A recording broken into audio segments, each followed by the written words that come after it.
So now we will do the second verse. Let's look back what we accomplished in the first verse. 2 stages. Advaita Vedanta in this Manisha Panchakam is taught in 3 stages. 2 of them have been accomplished in the first verse. What are the 2 stages? The first one is that I am the consciousness, the witness of the waking, dreaming and deep sleep. So consciousness apart from waker and the waking world, apart from an illumining, pervading the dreamer and the dream world, apart from and illumining the darkness of deep sleep. That consciousness I am. 1. That was stage 1. There are these procedures in Advaita Vedanta called prakriya, procedures. This is one of them. One procedure is called the method of the 3 states. These are methods of investigation. Investigation into what? Investigation into what am I? Into who am I? So one way is to look at our experience, waking, dreaming, deep sleep, and see that there is one consciousness in which all 3 come and go. They're playing in that one consciousness, and I am that one consciousness. That is stage 1. There are other procedures like this. For example, seer and the seen. Drig drishya. I am the experiencer, the seer. By seer I mean hear, smell, taste, touch. I am the subject, experiencing subject. And whatever I experience, whatever I can label as, this is an object. And I am separate from the object. I am never the object, ever the subject, never the seen, drishya, ever the seer. Na drishya vastu iti. We saw in the 3rd line of this first verse. I am never an object, never a thing. But I am the experiencer of the thing. And obviously the body is experienced as a thing. And so on. So drig drishya viveka, the discernment of the seer and the seen, this is another procedure, prakriya. It comes to the same conclusion, that I am the witness consciousness.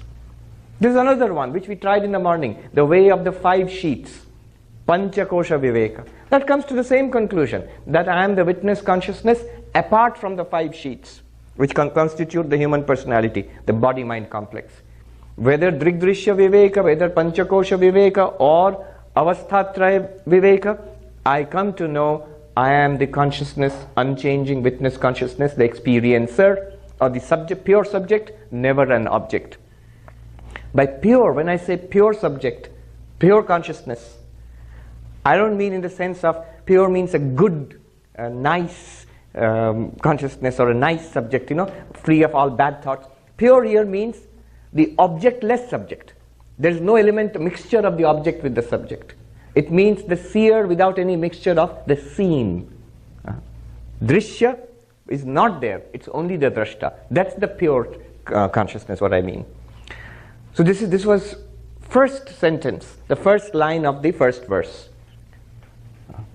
Jagrat swapna sushuptishu sfutatara ya samvidujrimbhate. That one consciousness which is clear in and through waking, dreaming and deep sleep. That I am. Stage 1.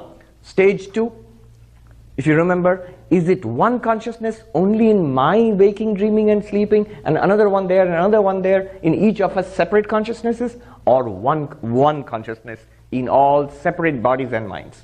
And the answer was, from the highest gods to the most humble creature crawling on the earth, that awareness inside is one same all throughout. It's one consciousness. Bodies are different, nobody doubts it. Minds are different, nobody doubts it. But the witness of the body-mind, that witness consciousness which I find within, is actually everywhere, in all beings. Second stage. Do you see what was achieved in the second stage? It's a unification of consciousness, let us say. One consciousness. So at that level of consciousness, as bodies we are different. As minds we are different, which means as persons we are different. But beneath it, more fundamental than body and mind, in the background of the body and mind, there is this fundamental oneness, which is this consciousness. Not to be achieved, not that after a lot of Vedanta classes we will be one. No, it's already there. It's an accomplished fact. In Sanskrit, siddha vastu, an accomplished fact. It's not something that you have to achieve with a lot of prayers and meditation and studies. We may come to know of it. We may come to be aware of it. But we means the mind here. The mind may come to recognize it. But we are one at that level. Second stage. But it is not Advaita. It is not non-duality yet. Why not? What remains? Now what have we done? At the second stage, the second line of the first verse, we see that we are one consciousness in all bodies and minds. But the moment you say all bodies and minds, the question still remains. What are these bodies and minds? What is this vast world universe spread out before consciousness? Maybe I'm one consciousness in all beings, fine. But then that doesn't explain the multiplicity, this enormously rich universe spread out. And clearly it is different from me. We just did that. I'm not the body, I'm not the mind, I'm the witness of the body. I'm not the waking world, not the dream world, not the deep sleep darkness. I'm the one separate witness of everything. We've done that. So basically we have separated ourselves from the universe. All that, in our state of ignorance, we do that. Only the difference, the borderline of separation, the margin of separation is at this body. Up to this body, I am. Beyond this body is the universe, which includes all of you. That's how we think, right? Usually. What has Vedanta done?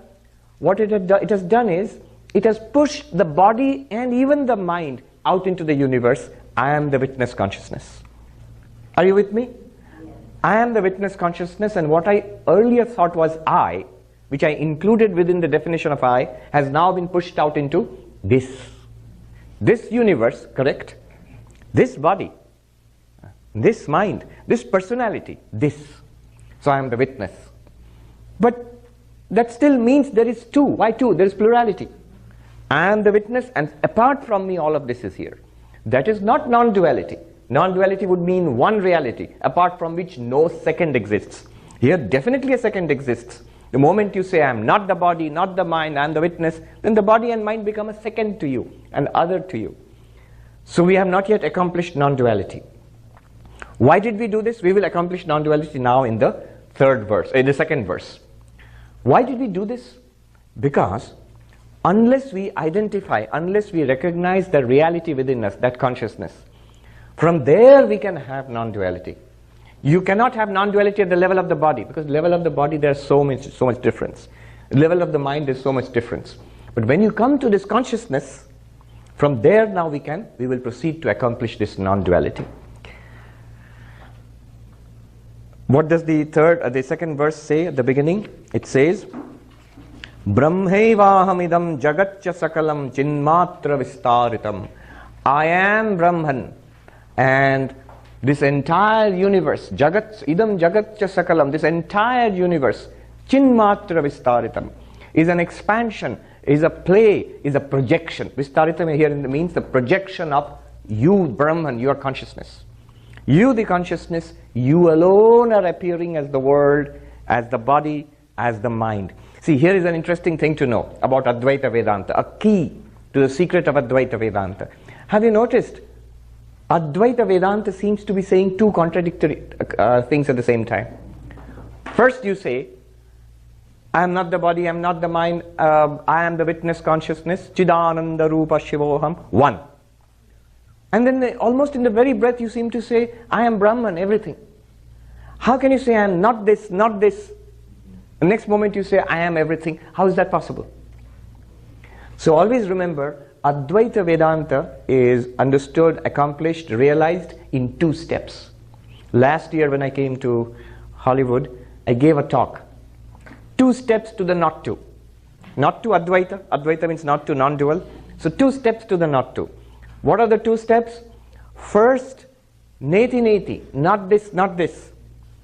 By the process of the 3 states, waking, dreaming, deep sleep, avasthatraya viveka, or by the process of drigdrishya viveka, or by the process of the 5 sheets, pancha kosha viveka, by any process, find out that you are this unchanging witness consciousness. Step 1. But this is not non-duality. This is what the Sankhya philosophers, the yoga philosophers, they have come to this step already. So this is 1 step. So next step is, whatever you said was not this, now reduce it back into what you found yourself to be. You see that I alone am all of this. If you say that, you could have said it at the beginning. Just say, if you're going to say I alone am all of this, it wouldn't have worked. It wouldn't have worked. If you say, I am all of this, but by I mean, I have no doubt that I am this body. Now to next say that I am all of this makes no sense. How is the body all of this? Very clearly, just a millimeter away from the body is the clothes, which I am not. So, and forget about rest of the world. So, at the level of the body mind, you cannot say non-duality, that I am all of this. It's just ridiculous to say that.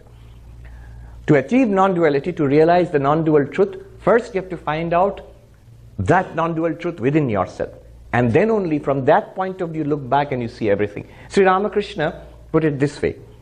When you enter a house and you climb up to the roof, you leave the door behind, the first floor behind, the second floor and third floor, and finally come to the roof. And then you see, leaving it behind, neti, not this, not this, not this. Then you see what the roof is made of. The same cement and concrete and the bricks. When you look back, what you left behind, the stairs and the first floor and the second floor and the up down to the door and the basement, they are all made of the same thing. Then you realize what the roof, that is the absolute, Brahman, pure consciousness. And the rest of it is a projection of that pure consciousness. Then only Advaita is achieved or realized. Then only you can say there is one to which there is no second. When Advaita Vedanta is taught as Brahma Satyam Jagat Mithya, Brahman alone is real, the world is false. Why is the world false? What's the point of saying the world is false? When it is false, then it's not a second reality apart from Brahman. If there is the desert and the water, which looks like water in an oasis, you realize it's a mirage. Then are there two things, the desert and the mirage and the water? No, because that's not real water. When you mistake a snake, a rope for a snake, are there two things or one? After the mistake is corrected, there's only one thing, the rope. You don't say there are two things. There's one rope and one real rope and one false snake. You can't count the false with the real. So there is only the real rope. The false snake is nothing other than the real rope, mistaken to be separate. Similarly, when we saying that Brahman is real and the world is false, what it means is Brahman alone is appearing as a separate world. The non-separateness, non-duality of Brahman becomes established. You see, it all boils down to the question of the relationship of consciousness to its objects. There are four possible options. What are we talking about? Consciousness and the objects. What do you mean by object? What we discussed in the morning today? Whatever you see here in this world, whatever you're seeing up to the body and the mind, they're all objects. Objects to what? To you, the consciousness. So now, in the first verse, we established the separation of the two. Now I'm asking a question. There are apparently two things. You, consciousness, and what you are aware of, what we labeled as this world, this person, this body, this mind, this thought, this Vedanta, this. Now I'm asking, what is the relationship between you, the consciousness, and this object, this universe? What's the relationship? Four possible answers. There may be more, but broadly speaking, one answer is that object is fundamental and consciousness emerged from the object. This is one possibility. The object, material universe, is fundamental and consciousness emerges from the object. Which point of view is this? This is the scientific point of view, the materialist point of view, the reductionist point of view. This is the ancient materialist, Charvaka. And the modern scientist has not gone, in principle has not gone one step further than the ancient materialist. In detail, of course, in knowledge and power, of course. What is the story here? The story here goes something like this. Near the ashram in New York, there is the Museum of Natural History. So if you go in there, there is a big show, a 3D show about the evolution of the universe and all. And Neil deGrasse Tyson, in his baritone voice, you will hear this story. The story goes like this, that there was this Big Bang billions of years ago, and what we today know as matter and energy and time and space all emerged from there. Over billions of years, stars were ignited, planets were formed, and on this planet, over a process of billions of years, matter became more and more complex. There was organic matter, and that somehow combined to form what we call life forms. And those life forms evolved, and Darwinian evolution kicked in over millions and millions of years. Small, tiny organisms, and then more complex and more complex, coming out of the oceans into the land. They evolved these bodies. And Richard Dawkins calls us gene machines. Fundamental thing is the genes, and we are just machines, carriers for the genes. So everything that we think about ourselves, body, personality, mind, consciousness, these are all apps used by the genes to propagate themselves. You are just a machine for the genes. So after some time, these bodies became sufficiently complex to evolve nervous systems and brains. And these nervous systems and brains somehow became consciousness which we feel in ourselves. And now we are asking the question, who are we, where we came from, and science and philosophy and all of that is happening. So consciousness is a very high order evolute. Fundamentally it is brain, which is fundamentally nothing other than a living body, living tissue, which is nothing other than organic matter, which is nothing other than protons and neutrons and electrons, which is nothing other than, if you go further down, quarks and maybe superstrings, who knows. And that is the story. So what is fundamental? Object, matter, space, time, energy, that is fundamental. Consciousness is a very late development. It has come, that's the story. It has come with the development of very complex living organisms. And so what's the problem? The problem is huge, because you don't really think of yourself as matter. We think of ourselves as sentient beings, as conscious beings, right? A scientist says, yesterday we were discussing, you are the universe. It sounds very Advaitic. They're not at all. They don't mean it that way. We are the universe means the universe is made of free-floating atoms, protons, neutrons, electrons, and quarks, and so on. And we are also made of that. So one day this body will fall apart, we will die, but those atoms and quarks and neutrons will still be floating around. So you are in that way, you are there. No. This doesn't convince us. I'm not happy with that. I always was there. I was not really there in this story. It was the constituents which this was there. Woody Allen, he was asked, so you want to be immortal on the silver screen, on the movies. You want to be immortal. That's why you make movies. You want to be immortal on the silver screen. And he said, in his typical manner, he said, no, I want to be immortal in my apartment in Manhattan. That's what we all want. We want to continue as conscious beings, not as protons and neutrons, and that has no... Anyway, so this is the story. Consciousness evolved from matter. There's an opposite point of view.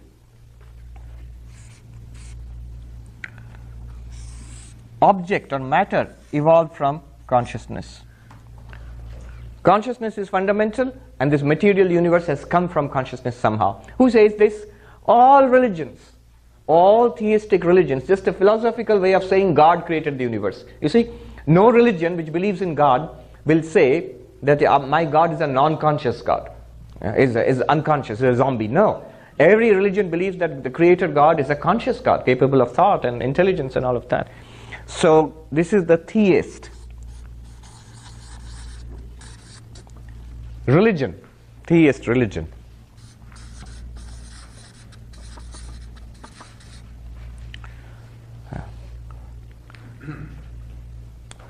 So whether it is the Christian God who creates the universe, or the Old Testament Abrahamic God of the Jews, or Allah, or Vishnu in the Vaishnavite system, or Shiva, or the Divine Mother, Durga, but everywhere you will find the universe is attributed to a conscious divinity. So that's another way of relating the two, consciousness and object. Object emerges, God creates this universe. Third, the two are parallel. Who says this? Sankhya. How do you know that?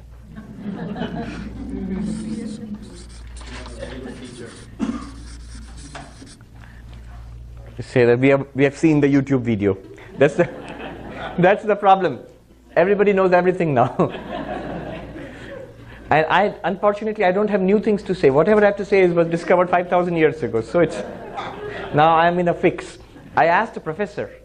He's a professor he's an expert in Chinese studies. He's an Indian expert in Chinese studies. He's a top expert in Chinese studies in Oxford University. In fact, the Oxford very short introduction to China was written by him, Rana Mitter. So somehow I happened to meet him, and I was saying that this is the problem. The YouTube seems to say everything's out there. So we say, oh, Swami, we have heard that. Now I feel I'm pressurized to say something new, but I don't have anything new to say. And then he said something very nice. He said, no, when people go to listen to their favorite pop music group or rock band, they want the golden oldies. They don't want to hear new things from you. They want to hear about Brahman and Atman from you. So Sankhya philosophy or yoga philosophy says consciousness did not come from matter, matter did not come from consciousness. The two are fundamental realities. They continue together. And they call them Purusha and Prakriti. Consciousness is called Purusha, and the whole material universe is called Prakriti. They interact. And that's how we have this world, our lives. Where do they interact? Right now. You are the example of the interaction of Purusha and Prakriti, of consciousness and matter. You are consciousness, and you are encased, or you are in association with a body-mind provided by Prakriti for you. Notice, it's a very beautiful system. Entire play of science can be contained within Prakriti. So whatever science says, absolutely accept it. And consciousness is something separate, but it interacts with that. Now, where is Advaita Vedanta here? Non-dual Vedanta, what we are talking about. Not here, not here, not here. You might say non-dual Vedanta says object was produced by consciousness. We just read Chinmatra Vistaritam. We just read consciousness alone. But Vistaritam here means projects. Consciousness does not actually create matter. Consciousness does not actually give rise to a separate reality called matter, like God creating the universe. No. Just as the rope does not actually create a snake. It's an illusion because of our error. Just as the desert, when there's a mirage, it doesn't actually create water. It looks like that. So consciousness itself appears as this universe. So we can sort of put it this way. The fourth option would be the Advaitic option, where consciousness sort of appears as the object. The object, I put it in a dotted form, Advaita. And consciousness appears as the object. Consciousness real, object is an appearance. There are not two. See, when you are saying God created the universe in dualistic religion, there are actually two things. There is a creator and the created. In Sankhya, there is the separation between consciousness and object. In materialism, there's definitely a separation. In materialism, actually, there's no separation in the sense that it is the object alone which ultimately appears as consciousness in some complex bodies and minds. In Advaita, it is like materialism, but just the opposite. Just the opposite. Instead of matter finally appearing as consciousness, here it is consciousness which appears as matter. Just the reverse. Swami Vivekananda says, I am a materialist of a sort. He says, tongue-in-cheek, And what he means is that instead of saying matter is fundamental, I say that consciousness is fundamental. And consciousness alone appears as what we call the material universe. You see, right now, one of the major problems is this relationship between consciousness and matter. Since this is the prevailing worldview, science has to answer the question, how consciousness comes from matter. Science has to answer the question. And you'd be surprised to know that it is a huge, huge problem. We should be able to solve this problem. If you're saying the brain produces consciousness, that's the prevailing wisdom. But how does matter produce perceptions, thoughts, feelings, subjective first-person experiences? This is the so-called hard problem of consciousness. So I'm glad I'm teaching Advaita Vedanta at this time, when this is being asked in the proper way by consciousness studies experts all over the world. David Chalmers, who is in New York, NYU, He's the head of the mind-brain consciousness unit there. He's a philosopher. He has coined this term, the hard problem of consciousness. Basically, the question is, how can a physical entity like this, or this lectern, or this pen, the brain is also a physical entity. Nervous system, brain, it's a physical, living physical entity. How can it have an internal aspect? What does it feel like to be inside?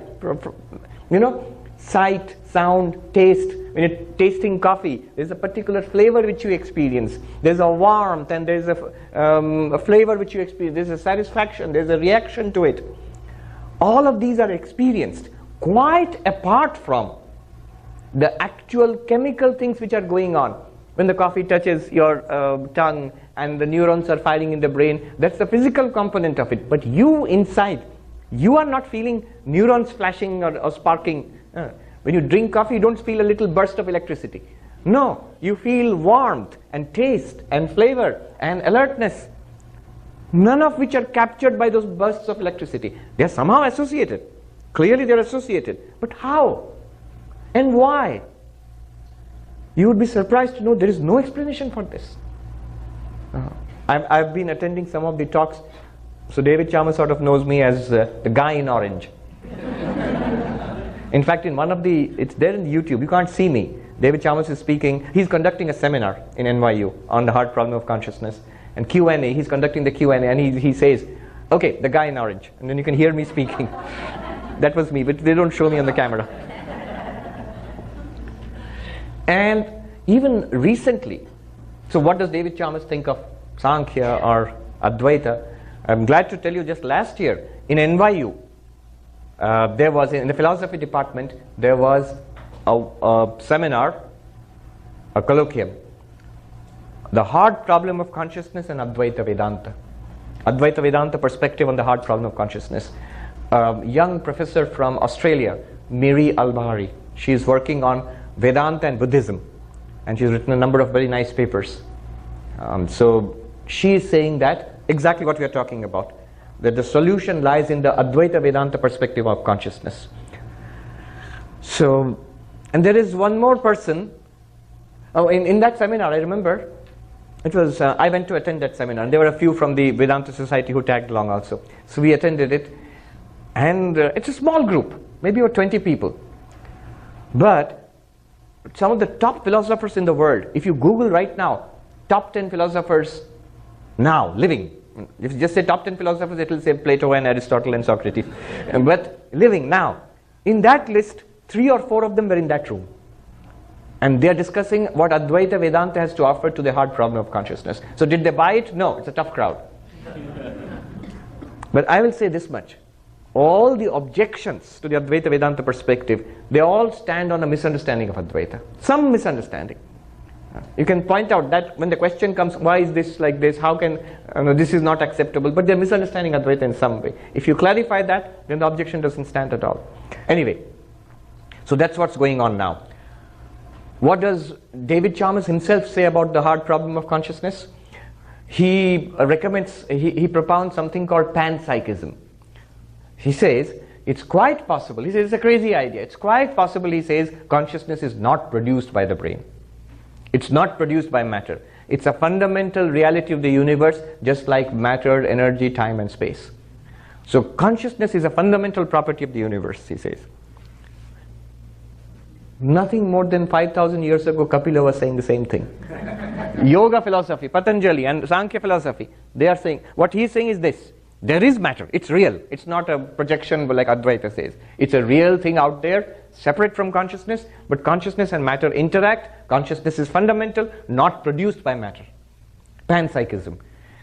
And it's led to tremendous controversy. Many scientists do not agree, most of them.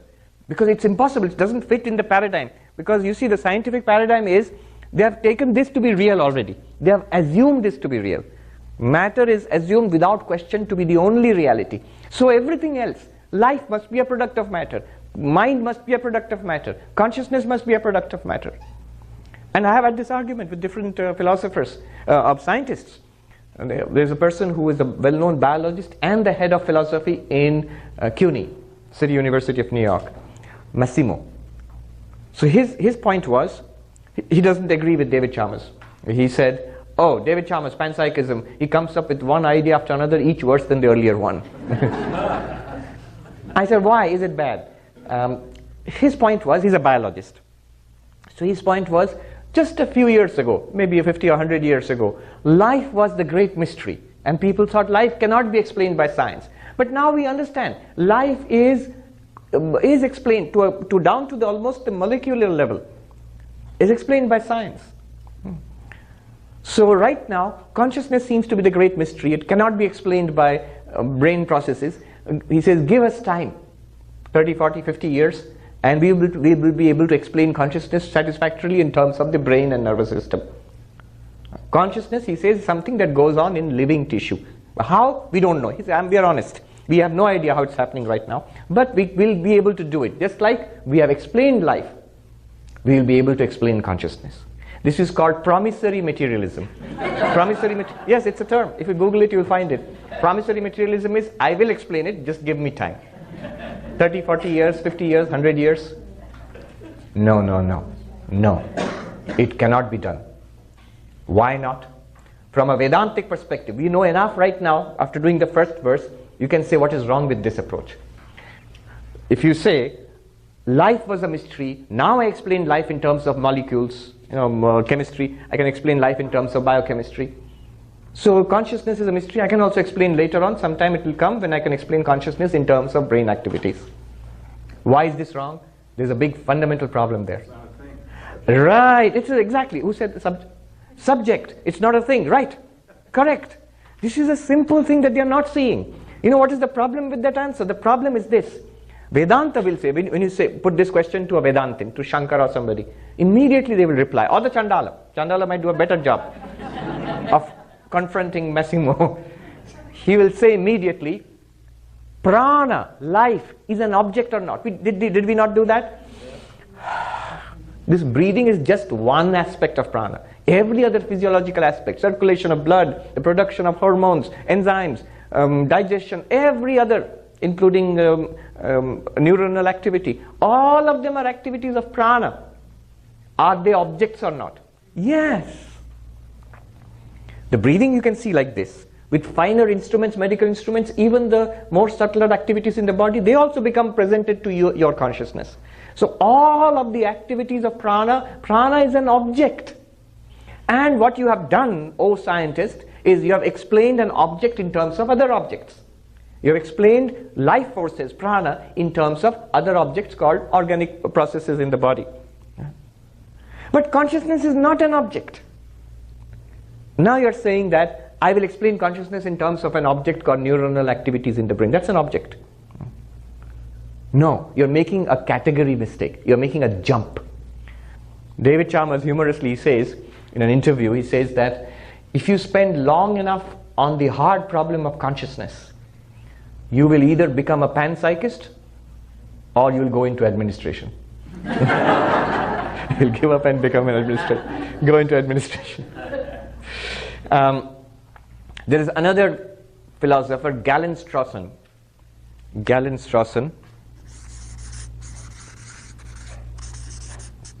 He is even more bold. He is in the University of Texas. His father was, I didn't know that until recently, his father was a very famous philosopher in England, Peter Strawson, so he's called the younger Strawson. Galen Strawson, he takes the bull by the horns. He says, there is no hard problem of consciousness. Instead, he says, there is a hard problem of matter, which Shankara and the Chandala would appreciate very much. He says, what is the problem of consciousness? What nonsense. Consciousness is, there's a problem only because you have assumed that somehow brain produces consciousness. One. Second, how brain produces consciousness, I don't know, hence there is a hard problem. I have assumed, here is consciousness, clearly it is produced by the brain, because that's what my paradigm tells me, scientific paradigm. But third, consciousness, brain, third, I don't know the connection between the two, hence hard problem. But you first let go of that assumption that the brain is producing consciousness. Then you see there is no hard problem of consciousness. Rather, consciousness is the most evident thing of all. The most evident thing, the most clear thing. What is most evident to us except consciousness? All that we are doing right now, you're seeing, hearing, talking, thinking, in what? In consciousness. All our science is done in consciousness. All our religion is done in consciousness. All our philosophy and medicine and brain science, all of that is done in consciousness. So everything is done in consciousness, all our life. It's not just one more problem to be solved. It is the fundamental problem. Do you see the difference? Consciousness is fundamental. Rather, he says, Garen Strawson says, what is matter is a mystery. The more we are discovering, more we are understanding quantum mechanics, string theory, the CERN super collider, matter seems to be disappearing before our eyes.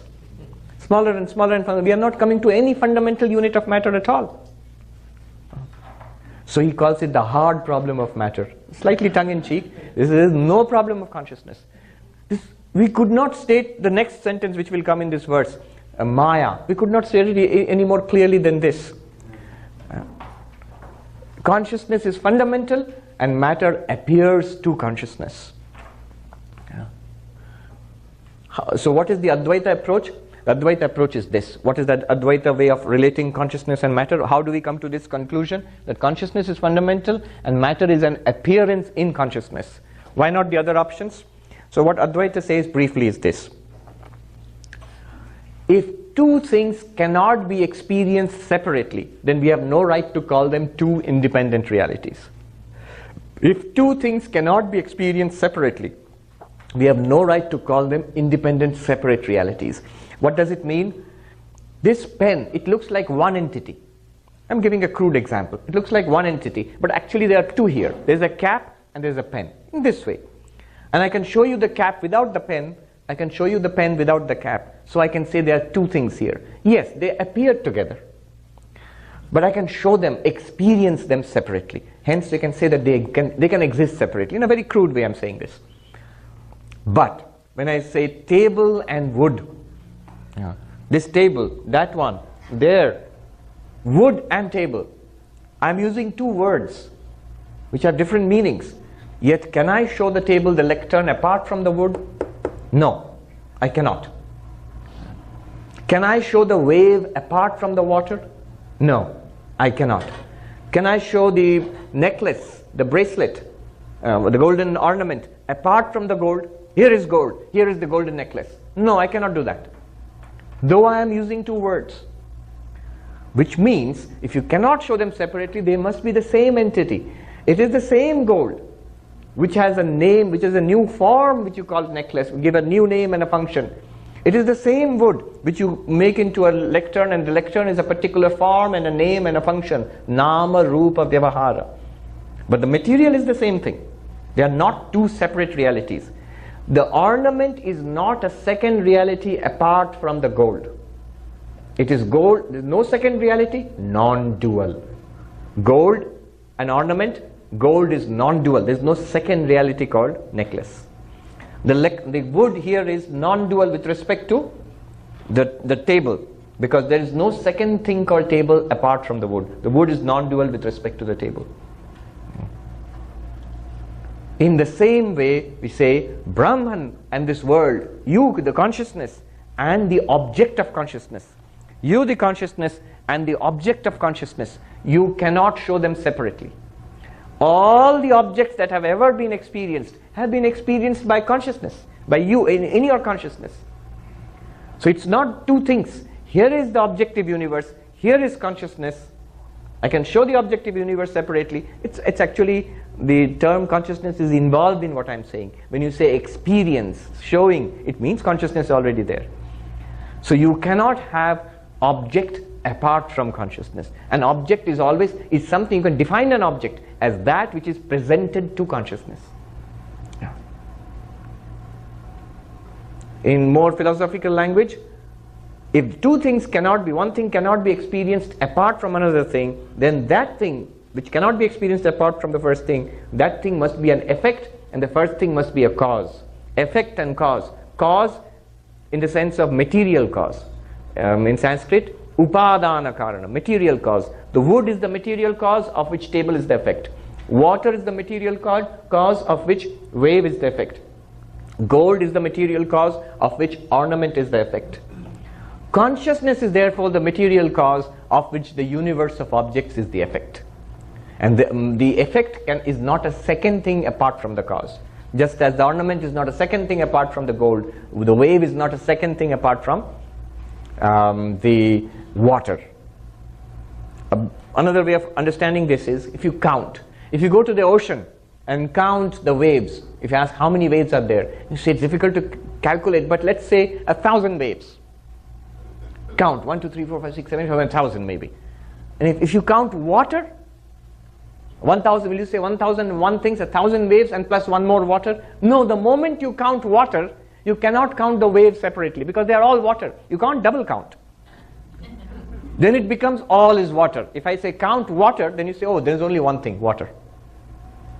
And then the waves, they are non-dual. The water is non-dual. There is no second thing called a wave apart from the water. Let me repeat. There is no second thing called a wave apart from the water. The water is non-dual with respect to the waves. Let there be 10,000 waves. They are all appearances of one water. Let there be 1,000 different pieces of jewelry in Tiffany's, but they are all appearances of one gold. The gold, the jewelry is non-dual with respect to the gold. The gold is non-dual with respect to the ornaments. Similarly, consciousness is non-dual with respect to its objects, because those objects cannot be presented or experienced in the absence of consciousness. You cannot count. If I ask how many entities are there in this room, you will count. There are 75 or 76 human beings, and there are so many tables and chairs and lights. You can give a whole list of many, many things and say how many entities are there apart from your consciousness. You can't count. You can't count because it has to be somehow brought into your awareness for you to count it at all. Apart from consciousness, a very powerful example is a dream example. In your dream, there are so many entities, so many people, so many things happening. And you are yourself there, your own body is there, you can see it. But when you wake up, then all the people, all the animals, all the entities, they are all nothing apart from you, the dreamer's mind. If I say count the entities in a dream, you can do a census and count so many things. But if I say from your perspective as the dreamer, how many things were there? All of it was nothing but my mind. You can't count mind plus a human being, an animal and a park and a star. No, they're all projections of my mind. Similarly, what is the relationship between the dreamer's mind and the dream objects is the relationship in the waking world of you, the consciousness, and the objects presented to consciousness. So it's not apart from consciousness. Consciousness real, objects appearance. Brahma Satyam, Jagat Mithya. Brahman is real and the world of objects is an appearance. Appearance of what? Of Brahman. So that's what it means. Brahmaivaham idam jagatya sakalam chinmatra vistaritam. I am Brahman. So this is the second Mahavakya. Remember the great sentence, I am Brahman? The second verse is based on this great sentence, I am Brahman.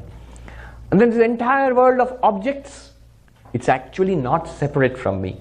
I alone appear as all these objects, just as I, the dreamer in my dreams, appear as all the objects in the dreams. So everything here, the body, the mind, and all these people, and all the objects that are in front of me, they are all projections of me, the consciousness, of I, the consciousness. How does this happen, if you ask? The answer is Maya. Sarvam chaitad avidyaya trigunaya ashesham maya kalpitam. So the Maya is introduced here. I'm not going to dilate on that. This is the extraordinary, inexplicable power of consciousness which enables it to project this entire universe. So Brahman, pure consciousness in association with Maya. What is Maya made of? Trigunaya, three gunas, sattva, rajas, tamas. I'm not going to go into the details. Sankhya philosophy, yoga philosophy talks about it. So this is all borrowed from Sankhya. Maya projects this entire universe. Out of what? What is the material which it projects? You, the consciousness. You are projected. The consciousness is projected as an object. The eternal is projected as the ever-changing. The blissful is projected as a bundle of pleasure and pain. The complete is projected as the incomplete, ever-seeking, never satisfied. So that is the role of Maya. Ashesham maya kalpitam. Without exception, everything here is projected by I, Brahman, in association with Maya. This, by the way, is the god of religion. Brahman plus Maya is the god of religion. What we saw in the first verse, Sa evaham, I am she, the witness of the entire universe. That is the god of religion, according to Vedanta. Ittham cha sarv yasya dridamati. So who has this firm conviction and that completely fixed in the ever blissful, ever pure Brahman, and I am that Brahman, who is stabilized in that, not confused.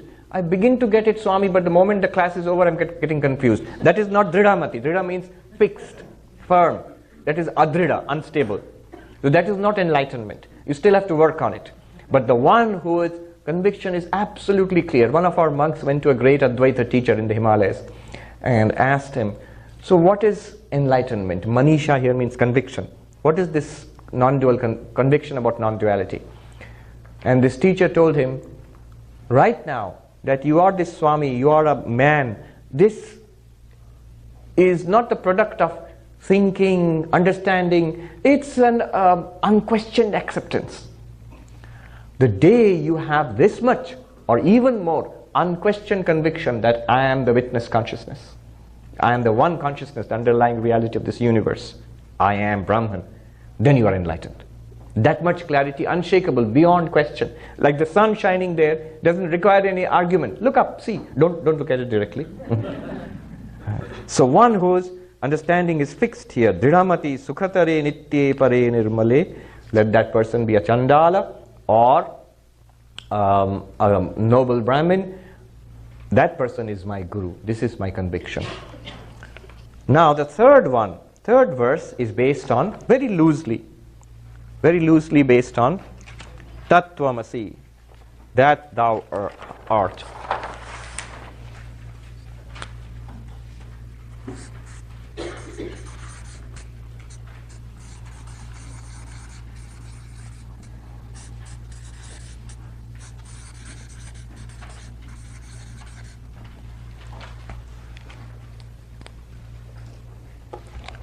It talks of the stages of spiritual life.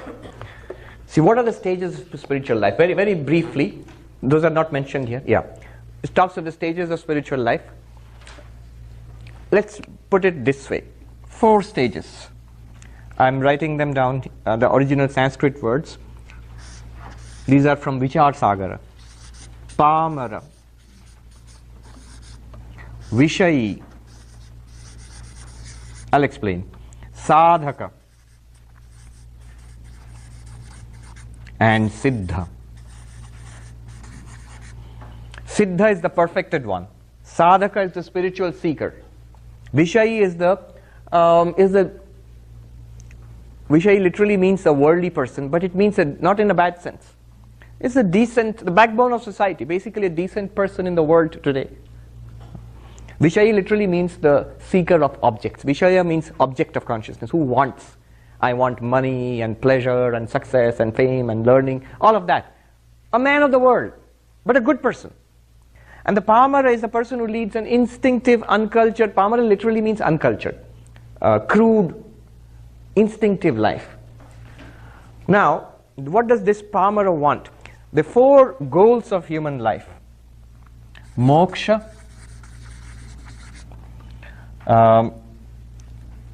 dharma, artha, kama. Kama means pleasure, sensuous pleasure. Artha means all sorts of worldly success, wealth and power and achievement and status. Literally it means wealth, artha. And dharma means morality, ethics, religion. So very briefly, there could be a person who just wants pleasure, who wants, say, to become rich and have a party, a blast all his life. Yeah. There could be such a person. There are many such people. But that kind of person, it leads to, ultimately, very soon, it leads to trouble and I love that quote from Somerset Maugham, who says, if you single-mindedly chase pleasure, very soon you find nothing pleasing anymore. Little better than this person is, so this person, it could be, there's a whole range. Even a person who is, say, addicted to drugs, not even to wealth. If a person has no control over oneself, maybe alcoholic or addicted to drugs, that could be at the bottom of this scale of pamara. There could be a little more, a person who is addicted to success and power and wealth and does not care for morality, just so that the police don't catch me or the IRS don't catch me. That's also part of the spectrum of pamara. Little better than this, or much better than this, is the Vishayi, who also wants, by the way, pleasure and success in life, but on the basis of morality and ethics. This person thinks of himself or herself as a good person, as most of us do. We are good persons, we are decent persons, we are law-abiding. Not just because the police is going to catch us. It's because we think of ourselves as good and decent persons and to do the right thing. So most of society is made of such people. Otherwise society would collapse. So most people are good and decent persons, and they teach their children to be ethical and moral. So ethics and morality, they kick in at this level. Yes, you chase your goals of pleasure and success in the world, but on the basis of ethics and morality. What does this have to do with us? As we go further and further in this way of life, slowly one begins to see all those goals, pleasure, success, wealth, all of them are temporary. They come and go, and the satisfaction that they bring, that also comes and goes. There's a limit to it. We may think unquestionably, especially when a person is a teenager or a young person, if I get this kind of a job, I'll really, really be happy. If I get that degree, I'll really, really be happy. And I get that relationship, I really, really will be happy. Not somewhere deep inside we know that's not true, but it drives us to that. And then experience shows us that it is all transient, it is all limited. So he says, Shashvan Nashvarameva Vishwamakhilam, the entire universe, whatever it can produce, whatever it can provide, is transient, impermanent, anityam, momentary. Nashvaram means destructible. Shashvan, continuously destructible. Not that after some time it will become insipid. Whatever we are achieving and experiencing, moment to moment, it is slipping away from our life, our hands. Even the word Jagat, Jagat means Gachatiti Jagat. That which goes is Jagat. Now, Jagat is the word used for the world in Sanskrit. Gachatiti Jagat, that which is continuously slipping out of our hands, is the word. The word for body in Sanskrit, Shariram. Sharira means body. But if you etymologically derive it in Sanskrit, Shiryate, that which ages, decays, sickens and dies. That's the body. So happy definition of the body. Shiryateti shariram. So very quickly we realize that there is no satisfaction to be had in this cycle. Even in an ethical way. Unethical way, suffering comes much faster. The blows, kicks and blows come much faster. Ethical way, it's a sustainable life. It can go on for this lifetime, lifetime after lifetime. Lead an ethical life, a moral life, you'll have a good life, this more or less. And after death, we go to heaven and have a nice time there, but it'll come back again. And so this goes on. We see that is also perishable. Is there something higher? Is there something greater? And Nishchitya Gurur Vacha. You go to the spiritual teachers, come to the Vedanta retreat in the spirit in the desert. Every religion kicks in at that moment with the highest teaching. There is something beyond worldly achievements, even ethics and morality. There is the world of the spirit, of God, of soul, the immortal soul. And Advaita Vedanta says there is an ultimate reality, which, if you realize it, then it will truly, truly satisfy, fulfill you. True satisfaction is possible. Completely overcoming suffering is possible, but not in these ways. You have to become a spiritual seeker.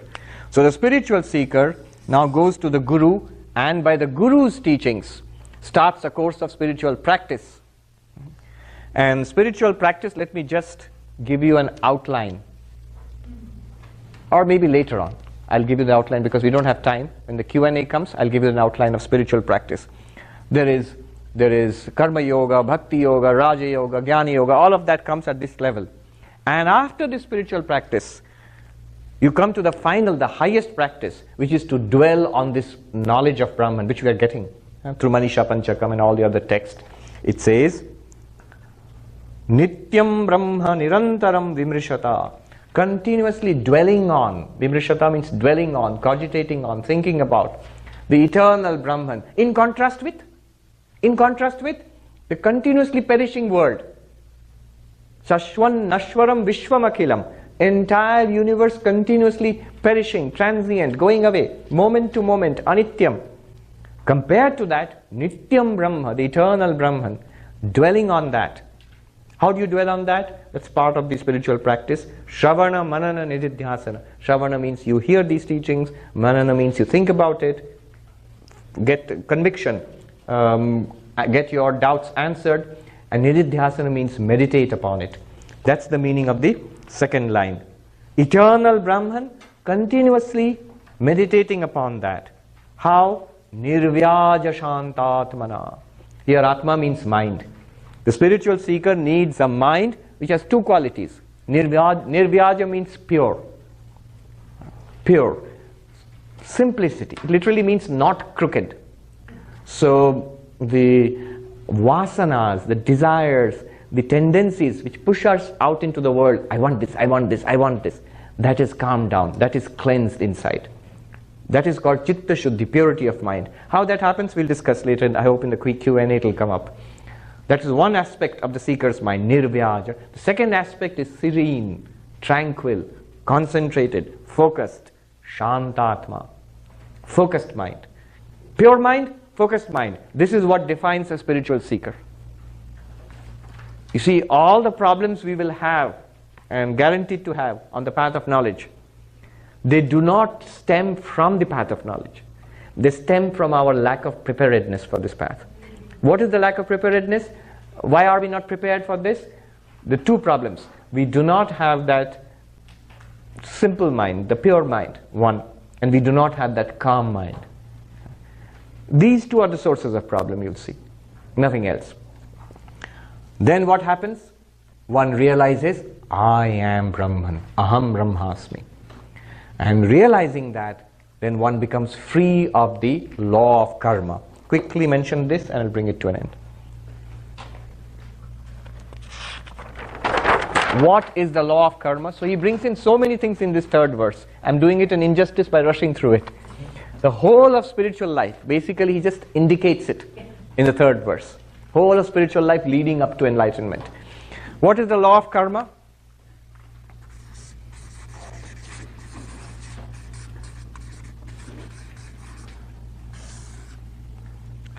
So dharma, what we know to be good, morality, ethics, we saw that earlier. Follow that, that leads to, I'll give the English, punyam, merit. And that leads to sukham, happiness.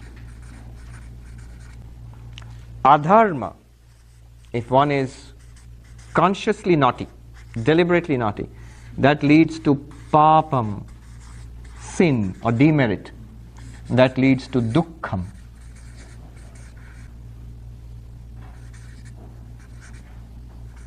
Sorrow. So dharma is moral action, and punyam is merit, and this is happiness. Immoral action, and this is demerit or sin, and this leads to sorrow. This is the law of karma. Do good, the results will be good for you. Good things will happen, things will go your way. You will get more artha and kama. Do bad, then the results will be, you put forth effort, nothing seems to go your way. Bad things keep happening to me. It's my past bad karma. So what is the moral of this? Be careful about karma, what we do in this world. So deliberately, consciously seek the moral, the right thing to do. Continuously, consistently keep doing it. and carefully avoid what we know already. Our conscience tells us it's not right. Easy to say this, difficult to do it. Swami Vivekananda put it very simply. Good, good, bad, bad. Good, good, bad, bad. And none escape the law. But whosoever wears a form, body, mind, wears the chain too. The chain is law of karma. All that we have done in past lives has come here. And then he says, then what good is Vedanta if this is none escape the law? Now, what Vedanta does is far beyond name and form, that is body and mind, is Atman ever free, consciousness, existence, consciousness, place. It's always free from karma. Know thou art that. That's all that. You have to realize, I am that Brahman. That sets you free from the law of karma. So how Shankaracharya puts it here is very beautiful. Once you realize, I am that Atman, bhutam bhavi cha dushkritam pradahata sangminmaye pavake. In this knowledge, the fire of knowledge, I am Brahman. In that fire of knowledge, all past accumulated karma and any new karma is burnt up. All the accumulated karma of past lives is burnt up. But there is a portion of karma which has started giving results in this life, like an arrow in flight. You can't stop it. It has started giving results in the form of this body and what's happening in this life. That will continue until this body falls, until this body dies. So he says, prarabdhaya samarpitam swavapu. And this particular body, I give it unto the sway of past karma, the prarabdha karma, the particular part of karma which is activated and giving results now. That will continue until this body dies. This is how the enlightened one lives. Swami Vivekananda puts it very beautifully. Take no heed of how it lives or dies. Its task is done. Let karma float it down. Float what down? This body. Let karma float it down. That is Swami Vivekananda's words. Shankara's words are prarabdhaya samarpitam swavapu. Swavapu means this body, one's body, the enlightened person's body. Prarabdhaya, that portion of karma which has started giving results in this life. Samarpitam, let it float it down. I remain as the witness of the play of karma in this particular body. So that is the meaning of the third verse. Just this indication, nishchitya vacha guru, having determined from the words of the Guru. That's what indicates. What are the words of the Guru? The Guru teaches ultimately many things, but ultimately the Guru's instruction is that thou art, Tattvamasi. So that's why he's saying that Tattvamasi is the Mahavakya for this third verse. Alright. We have seen so far verses 1, 2 and 3. They are built on the three Mahavakyas, the first three of the Mahavakyas, the great sentences. This very consciousness is Brahman, or this awareness is Brahman, Prajnanam Brahma from the Rig Veda. That was the first verse. The second verse is built upon the Mahavakya, I am Brahman, Aham Brahmasmi, from the Brihadaranyaka Upanishad, Yajur Veda. The third one is, it alludes to, let us say, Tattvamasi, that thou art, which is the Mahavakya, the great sentence from the Chandogya Upanishad, the Sama Veda. And now, the fourth one, the last of the Mahavakyas is, Ayam Atma Brahma, this very self is Brahman. If you look at the fourth verse, it goes like this, Ya tiriyang nara devatabhir ahamityanta sphuta grihyate yad bhasa hridayakshadeha vishaya bhanti swato achetana. The first two lines, that which in all beings, Tiryag means snakes or lizards or, our sidewinders here, animals, all sorts of the lower animals, to human beings. Nara means human beings. Devata means the gods, that is gods with small g, not the capital G. The gods in the heavens. In all of them, that means in inferior bodies and minds, in middling bodies. So we are not superior bodies and minds. We are sort of in between, middle of the range. And the really upper range, the very high class bodies and minds of the gods and the goddesses in the heavens. You understand the difference between the God with capital G and small g, because in the Hindu pantheon there are these gods, Devata. Devata means a shining being. Div word comes from, it means shining. So Devatas are like us. They are not God. They are higher beings in the sense, they are jivas like us, sentient beings, who have got better bodies and minds because of very good karma. So we live in projects or slums maybe, and they live in the Upper East on Fifth Avenue or something like that. So, but they are beings. They're just sentient beings, jivas like us. But in all of them, whatever, no matter what the body-mind complex, there is an inner feeling of consciousness. Everybody, all of them are aware inwardly. All of us. That awareness which expresses itself as I, the vertical I, not the. So in all beings, aham, I am. So in all beings, this feeling is very clear in all beings. I am. And notice, this I am, we say I am, and then I say I am Sarvapriyananda, I am a monk, I am Indian, I am a man, I am a woman. All that plus this I am plus attributes. But if you just take the I am in itself, the I am feeling in itself, we all have it. Sometimes it's expressed how? When we use it or when we look inside, we feel, yes, I am. Sometimes we don't pay attention to it, but a background I amness is always there. Whenever you are awake or whenever we are dreaming also, I am. In deep sleep, it's not expressed, but it's there as the witness of the deep sleep. So I am, and of course, I'm saying I am in English. He says aham, ahamiti, that is in Sanskrit. And in animals or the sidewinder out there, it neither speaks English or Sanskrit, but that doesn't matter. It's not language which is important. That feeling is there. Every creature has, even in the most primitive sense, has a sense of self, right? I am here, and that is what I have to bite. that's so. This is what the rattlesnake feels. Then you better watch out. But that I and that, this difference is even for a little creature like say a protozoa or something, microscopic creature. I am, it cannot think. It has no developed mental capacity for thinking.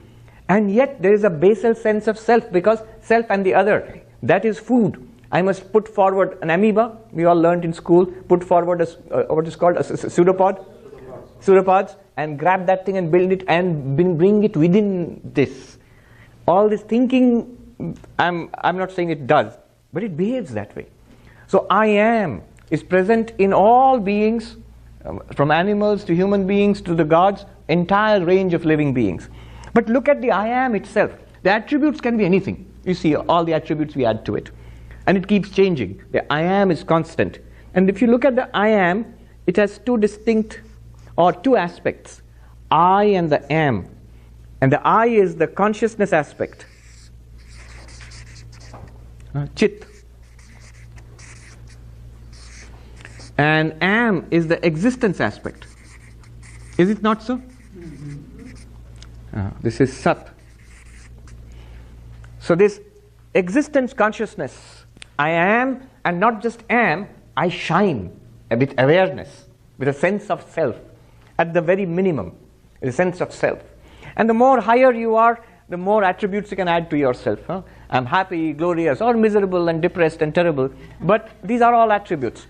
Under them, the I am is neutral. Swami Vivekananda put it this way, that existence first, and then we color it with good or bad.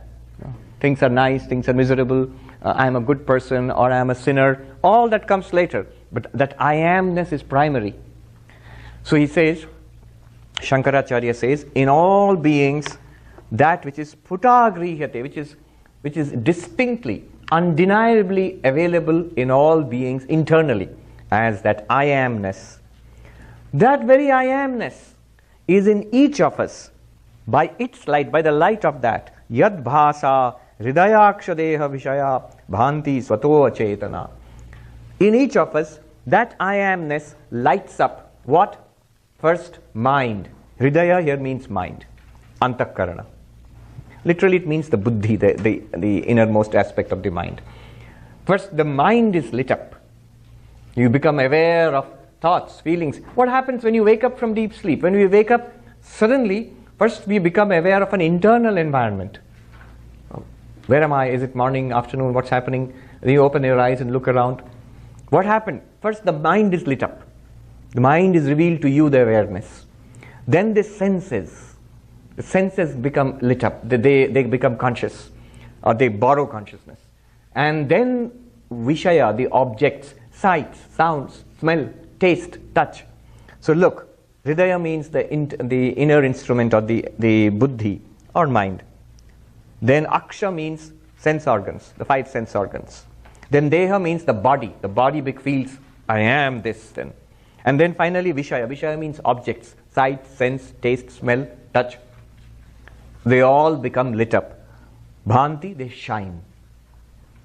Swato achetana, though they are inert in themselves. We'll talk about it. But here I want to bring to your attention one thing. If you put these 2 sentences together, what did they say to 2 lines?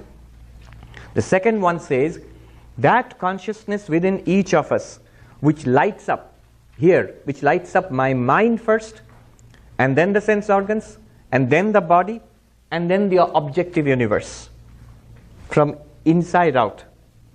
It is the same consciousness in all beings, from animals to human beings to the gods.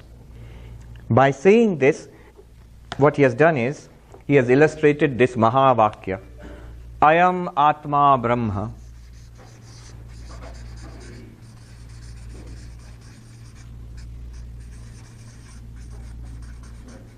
Here Brahma means Brahman, not the Brahma, that's a different one. Brahma. Ayam Atma Brahma. This very self is Brahman. Ayam means this, Atma means self, Brahman means Brahman. The 2 lines which we just read, the second line talks about this self. What is this self? This consciousness in each of us. This consciousness. Which consciousness? The one which lights up my mind. Here, which I can point to. Here I am, shining on the mind, and through the mind shining on the sense organs, and through the mind and sense organs revealing this body, through this lit up body. Do you follow what I mean by lit up body? No? What? Awake, yes. This awake, alert body. What do? I experience an objective universe. This self here, that's the second line, is the same self in all beings, from animals to human beings to the gods. That one consciousness which is in all beings, you can call it this cosmic consciousness, that is Brahman. And this one consciousness which is inside us, that is Atman. And these 2 sentences, what have they done? They've said it's the same thing. That which is Brahman, the consciousness in all beings, in all of you here, and everybody in the world, down to from the rattlesnake up to the gods in the heavens. That one consciousness running through, in and through all beings like a golden thread. That one consciousness is experienced right here as lighting up my mind and senses and body and the external world in each of us. So these 2 sentences have expressed the meaning of the Mahavakya. Ayam Atma Brahma. This very self is Brahman. Alright. Now the thing I want to concentrate on is the second line. Yad Bhasa. By which light? Which light? This I amness. This is the light. This I amness. By which light the mind or the buddhi, the senses, the body, and all external objects shine, though they are inert in themselves. Swato achetana, though they are inert in themselves. What does it mean? It's something we should see. Shankaracharya has packed so much into this. So this is Vedantic epistemology. Epistemology means the branch of philosophy dealing with knowledge. How do we know? Philosophy has multiple branches. Ontology. Ontology deals with being, what is real. It's a branch of philosophy dealing with what is real. Ontos means being. What is real? Episteme means knowledge or knowing. How do we know? We can say so many things. Brahman is the ultimate reality of the universe. You can ask, how do you know? Yeah.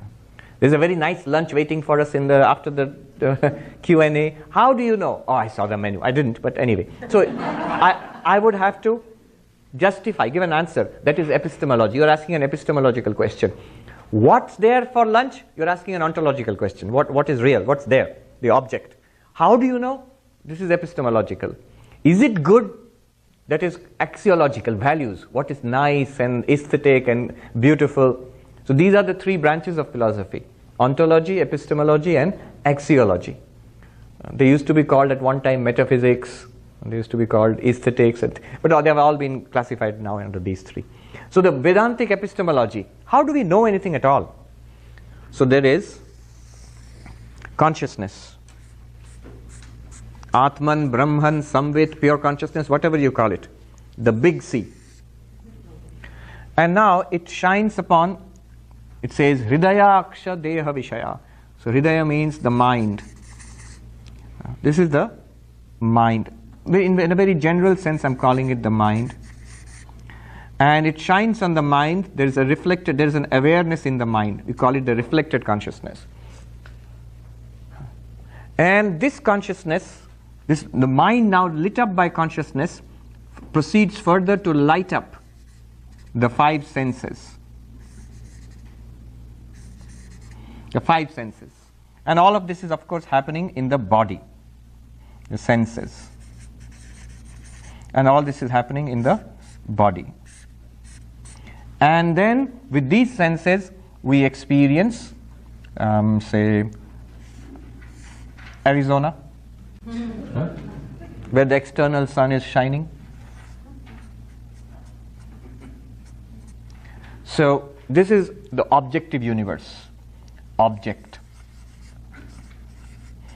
Body.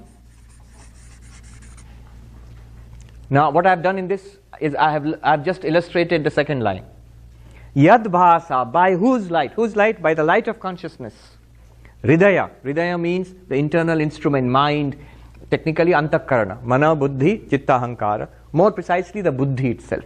But let's just say the mind, what you feel inside. The mind is lit up by the light of this consciousness. And this lit up means aware, conscious mind. Mind has the capacity to borrow consciousness.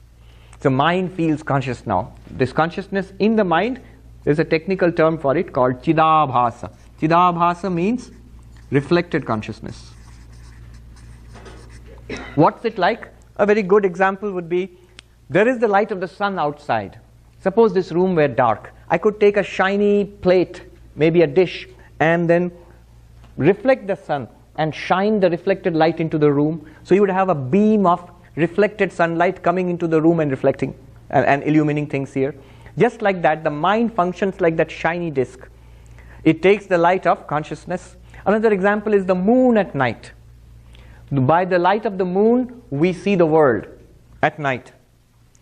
But really, the moon has no light. Moon has no light. It's not luminous. It's just reflecting the light of the sun. The moon borrows light from the sun and shines it upon the world at night and reveals things to us. Similarly, the mind is like the moon and consciousness is like the sun. Consciousness shining upon the mind becomes lit up, and then the mind transfers or shines this consciousness upon the five senses, which also feel conscious now. When you see, you feel conscious. It's a conscious act. You touch, it feels like an alive, conscious act. You smell, taste. And these five senses reveal the body to you. Interesting. The body is revealed to us by our senses. Is it not so? If I were paralyzed, if I were numb, anesthetized, I wouldn't even feel the body. So the body is revealed by the senses. I see the body. I smell, taste, even touch. Touch is most important. Internal touch, a sensation inside. I feel the existence of the body. These are all senses. The sense organs reveal the body. And with the body, the mind, senses and the body together, with the borrowed light of consciousness, reveal the world, Vishaya. The point he makes here is, all of these, starting from here onwards, the world is revealed by what? You say, the world is revealed by Swami. All these lights, what are they doing? They're revealing the world, the sun.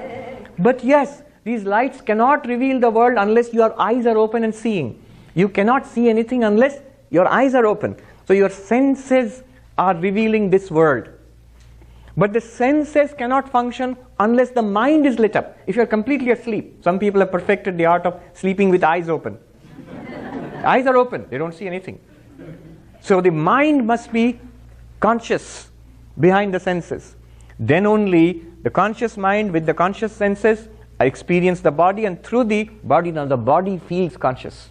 Consciousness spreads as it were, to the tips of my fingernails. The whole body feels conscious. Wherever the nervous system is functioning, there the body feels conscious. With this conscious body, I experience a world of objects. I see things, smell, taste, touch things, and then I can think about things also. He says, all of them, swato achetana. The world is insentient, it's not conscious. The world doesn't reveal itself to you. You reveal the world.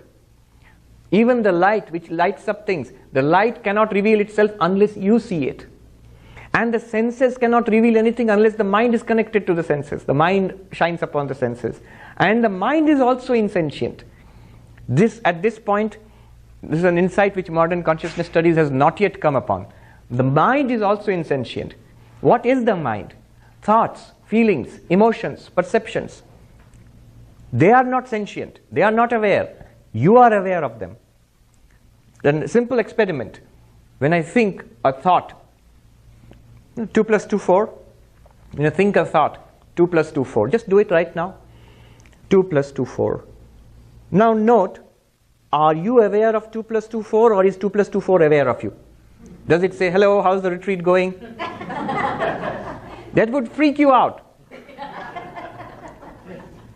You see, that's a very simple question, Swami. It is very simple. I mean, it's clearly I am aware. It's a thought in the mind, which I am aware of. The thought is not aware of me or anything else. It's an object. It's a thing just like this. You are aware of this. This is not aware of you. So all thoughts are also insentient. The mind is insentient. But what happens? What noted the 2 plus 2, 4? It is this reflected consciousness. This reflected consciousness in the mind right now, it lit up that thought, 2 plus 2, 4. And you are aware of it. Okay. What are you in this picture? You are consciousness shining upon a mind, identified with the mind, feeling yourself as an aware mind associated with senses and a body, feeling yourself as this conscious body-mind complex. Conscious body-mind complex. Now, here is the important thing to note. In this picture, nothing is new. Nothing is new, nothing is unknown to us at this moment, except this one. This part of it, the objective universe, we know it. Body, we know it. The senses, we know it. The mind, we know it. And even the awareness in the mind. If you try it, you just feel, yeah, I'm an aware being. All this is known. But the most important fact, this one, is hidden from us. Advaita Vedanta. Practically what has happened is, this one being hidden in itself has become mixed up. Looking intensely into a microscope. What's the microscope? This one. This body-mind system. We have become so focused on the microscope, and through that we see this world. We have lost sight that we are actually there. Apart from the microscope, looking into it, we are actually there, we have forgotten. All we are aware of is the microscope and what it reveals to us.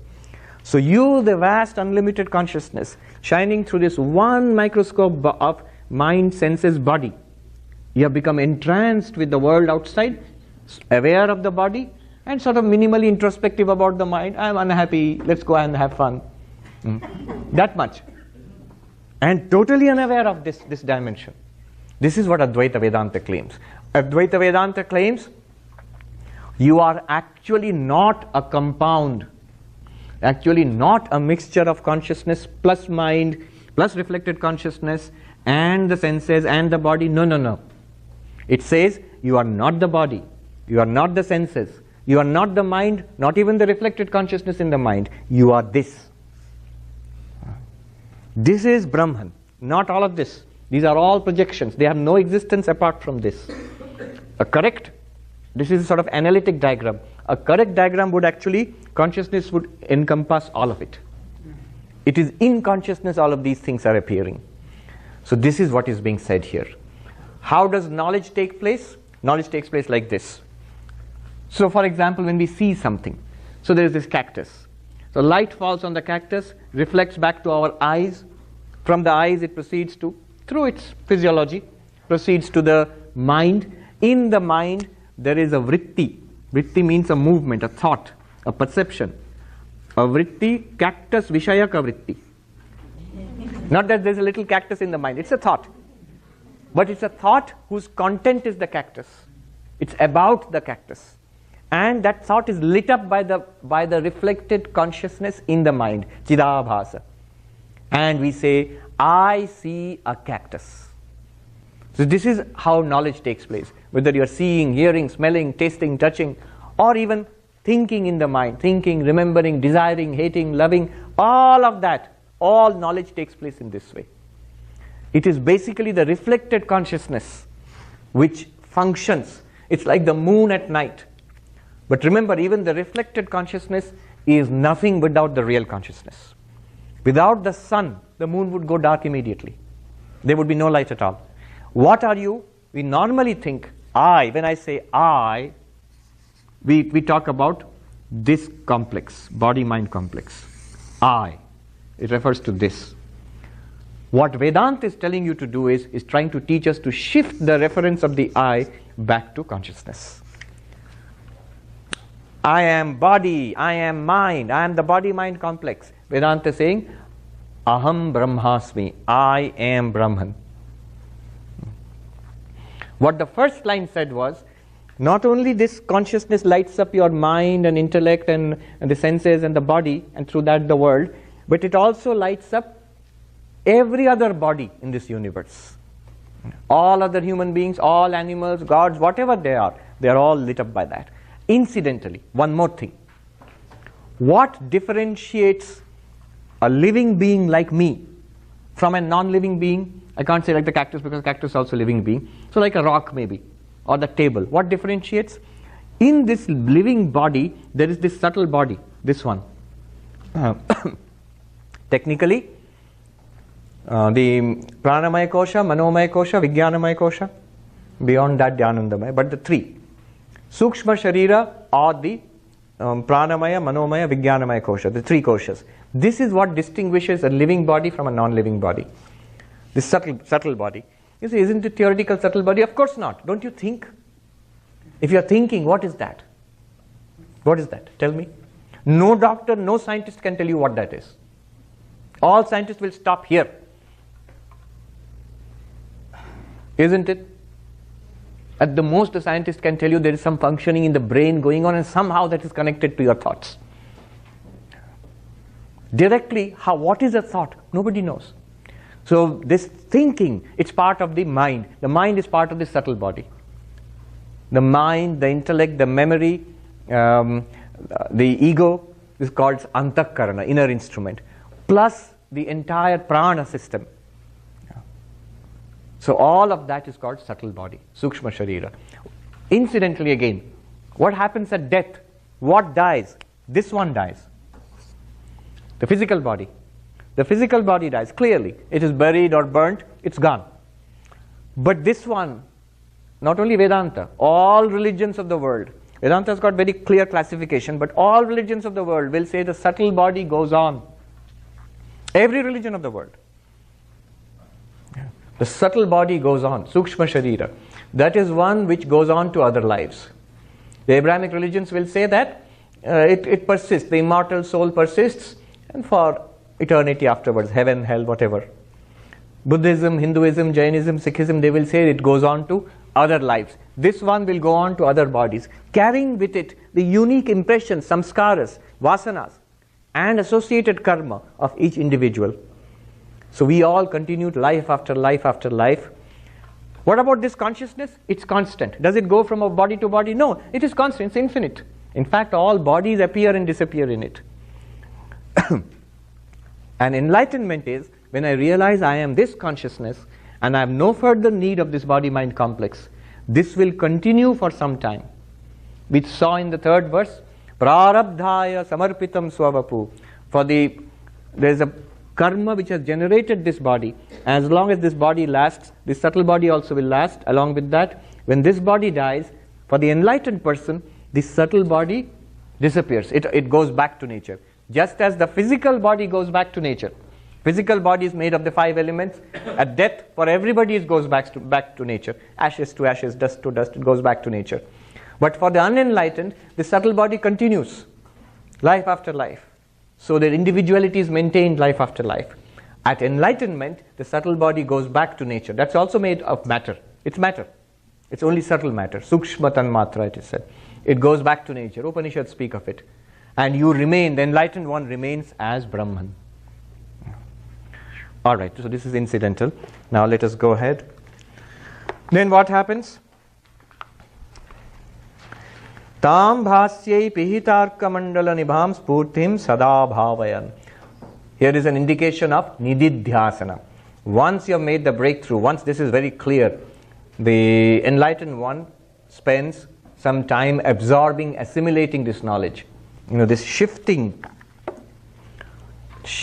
of the I, the reference of the I from the body-mind complex to this pure consciousness. And the body-mind is still there. It still works, it does whatever it has to do. Now it says something interesting. The activities of the body-mind, the body, the senses and the mind, the thoughts in the mind, the actions of the senses. What are the senses doing? Continuously gathering information and dumping it in the mind. True or not? Information dump. Lot of information is coming through the eyes. Lot of information is coming through the ears and touch and taste. And it's being continuously dumped in the mind.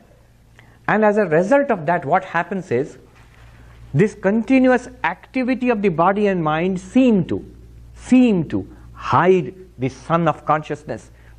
I am that infinite awareness. This is obscured. Obscured by what? By the activities of the mind and the senses and the body, which are lit up by that very same consciousness. So I lose track. I lose awareness of awareness. I'm so busy seeing, smelling, tasting, touching. Much more than that. Thinking, living in my head. Thinking. Anxiety, temptation, desire, restlessness. Body restlessness, sensory restlessness, mental restlessness. This is like a cloud which obscures the orb of the sun.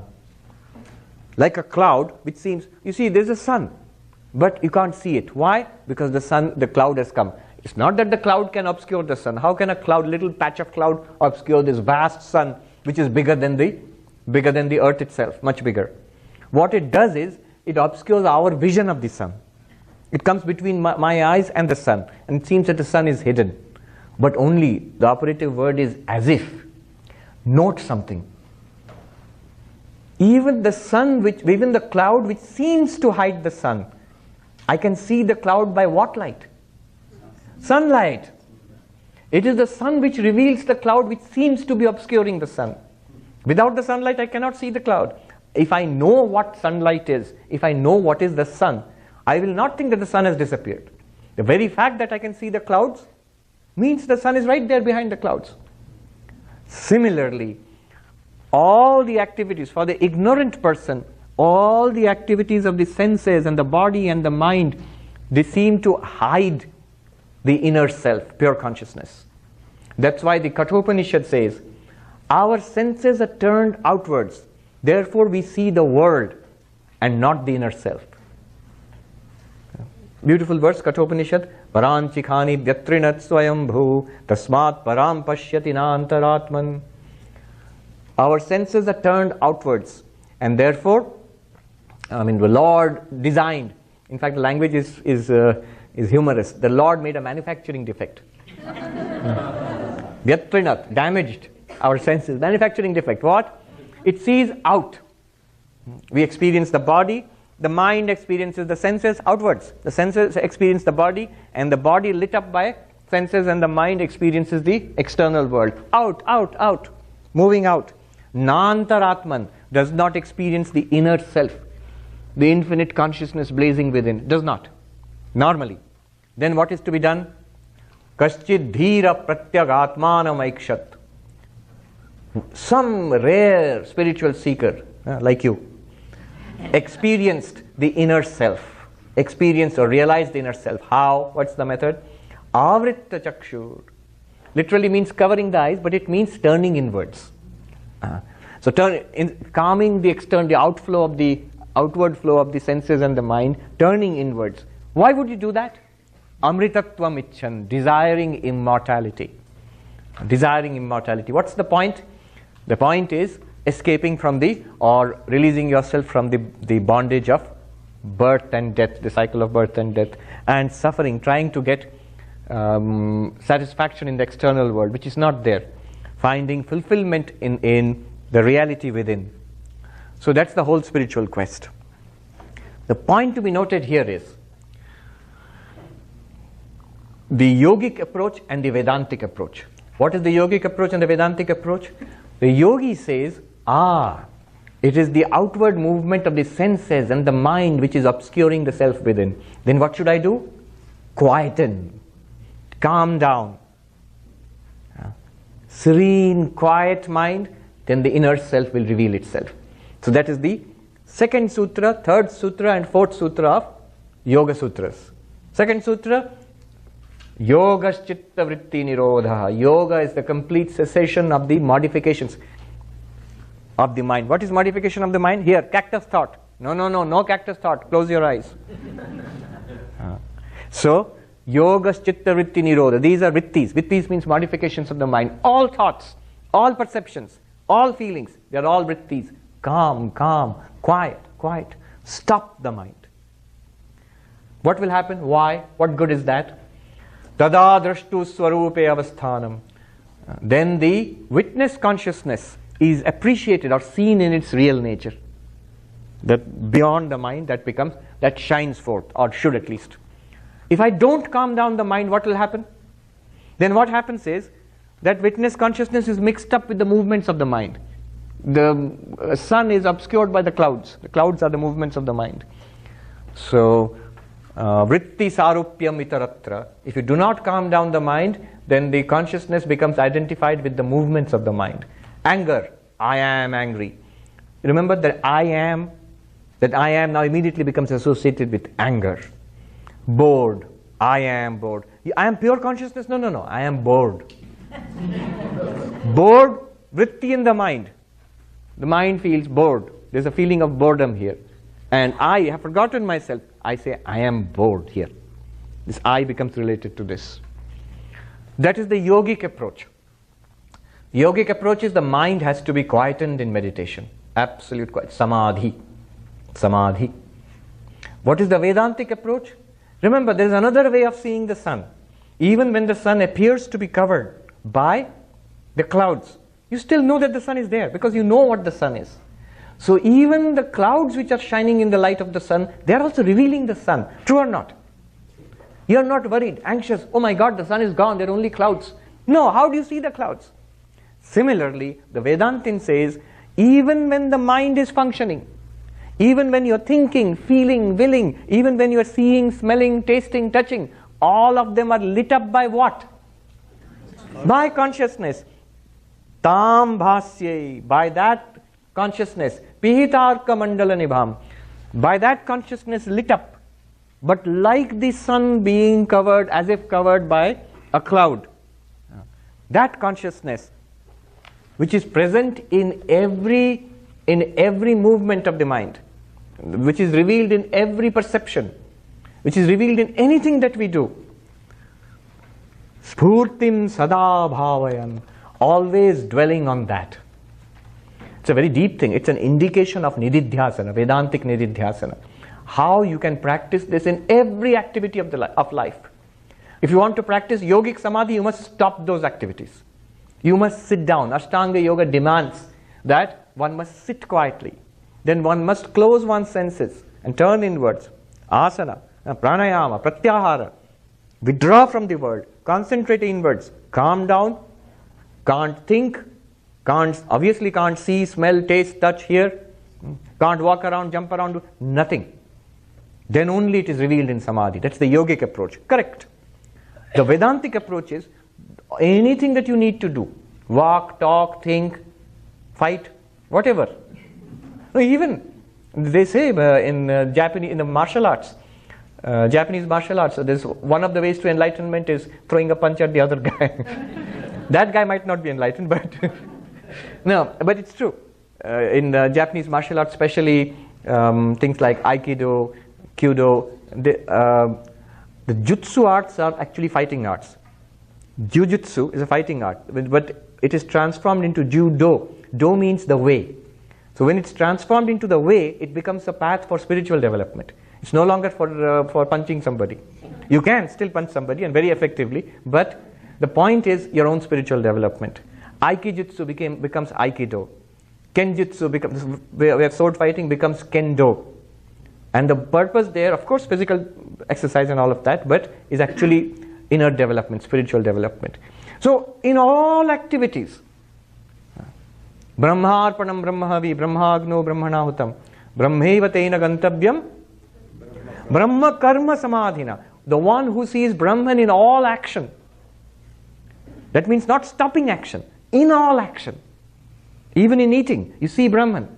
See Brahman means you become aware, just like when you're just seeing the cloud, but you are aware that's the light of the sun lighting up the cloud. Similarly, in all activities, it is only in the light of consciousness that all these activities are known and done. Alright, I will not belabor the point. Ever contemplating on this, sada bhavayam, this is Vedantic Nididhyasan. Vedantic Nididhyasan, can it be done quietly sitting with eyes closed like yogic meditation? Certainly, of course. But also with eyes open. With eyes closed, with eyes open. Will consciousness disappear if your eyes are open? Of course not. If your eyes are open, other way around might be, your eyes are closed too much, then sleep. Even then consciousness is there, but just revealing sleepy mind. But with eyes open, consciousness is there. It's, you know what it's like? It's something like, what do you see here? Book. But actually what you're seeing is the light reflected from the book. What enters into your eyes is the light. Book is not entering your eyes, otherwise 911. Only the light. Whatever you're seeing, the book, light only. Pen, light only. Cloth, light only. Only thing that enters your eyes is the light, is reflected light. It carries information, what kind of thing is reflected from. In the same way, so if you become aware, it requires awareness. Light is only coming to our eyes. In that way, if you become aware, in every activity, in every experience, Brahman alone is revealed. I, the consciousness, in every experience, whether I am eating, talking, walking. Kena Upanishad says, the one who sees, recognizes Brahman in every experience, that one attains immortality. Pratibodha viditam matam amritatvam hivindate. In every bodha, every experience. What experience? Not samadhi. Including samadhi. Every experience.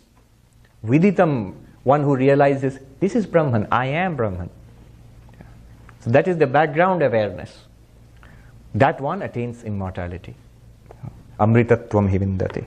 Then the last verse, you might say that, the last line of this verse, Yogi nirvrita manaso hi guru rityesha manishamava.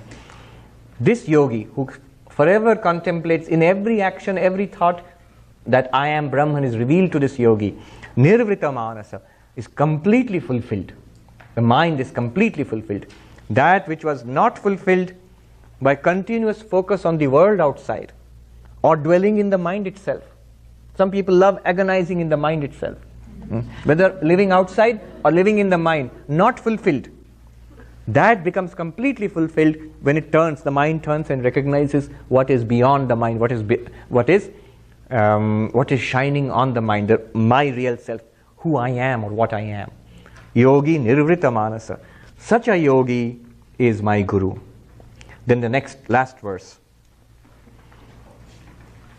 Yat saukhyam buddhilesha leshata ime shakradayo nirvrita yat chitte nitaram prashanta kalane labdhva munir nirvrita.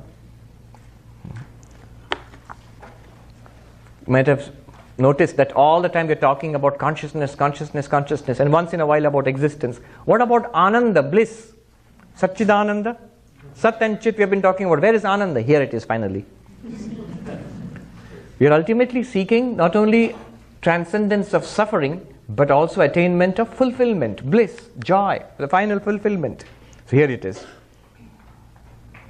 By a fraction of that infinite ocean of bliss, these gods, Ime Shakradaya, the gods, small g. Shakra means Indra, the king of the gods and other gods, the god of fire, Agni, the god of air, Vayu. There's a cyclone coming towards India, it's called Vayu.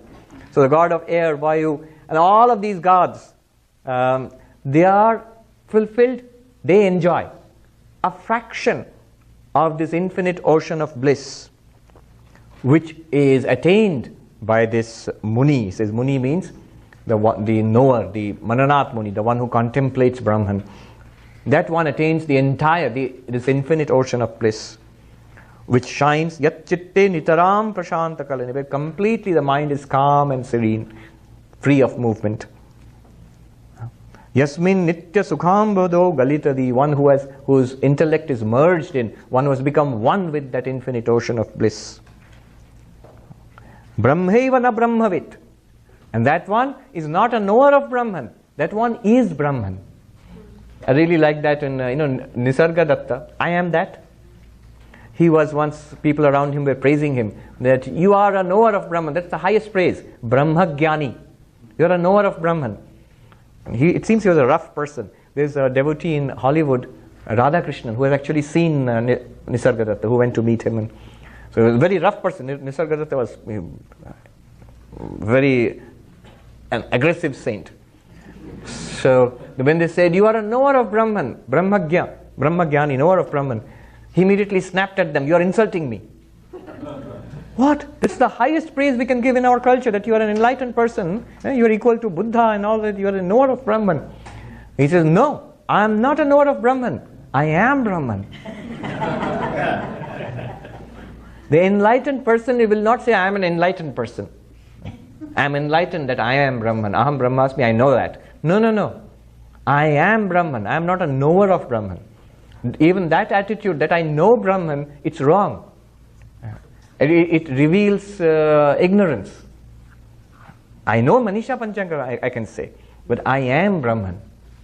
The Kena Upanishad, there's a big section there where the Guru tests the disciple. It is neither known nor unknown. Having heard this teaching, so have you now known Brahman? It's a trick. If you say, I have known Brahman, but it cannot be known. If you say, I don't know Brahman, then your teaching has failed. You have flunked. Come back next year. What does the student do?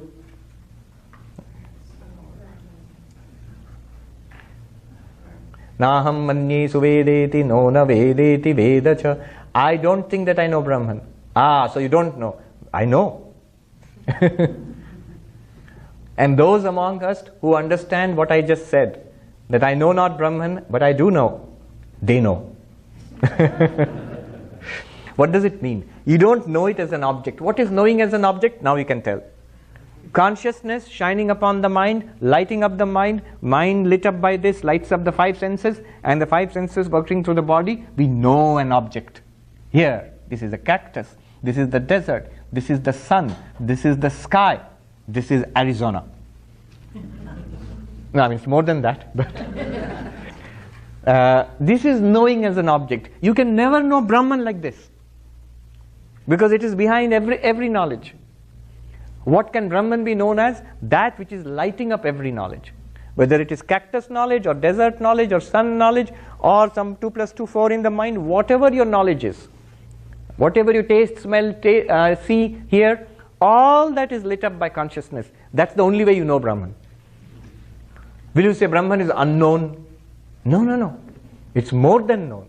Swami Vivekananda said it's more than known. It is only through this consciousness that you know anything else. So Brahmavit, I am not a knower of Brahman. Brahmaiva, I am Brahman. That's the attitude of the enlightened person. Now, Ananda, very quickly, what is this whole business about?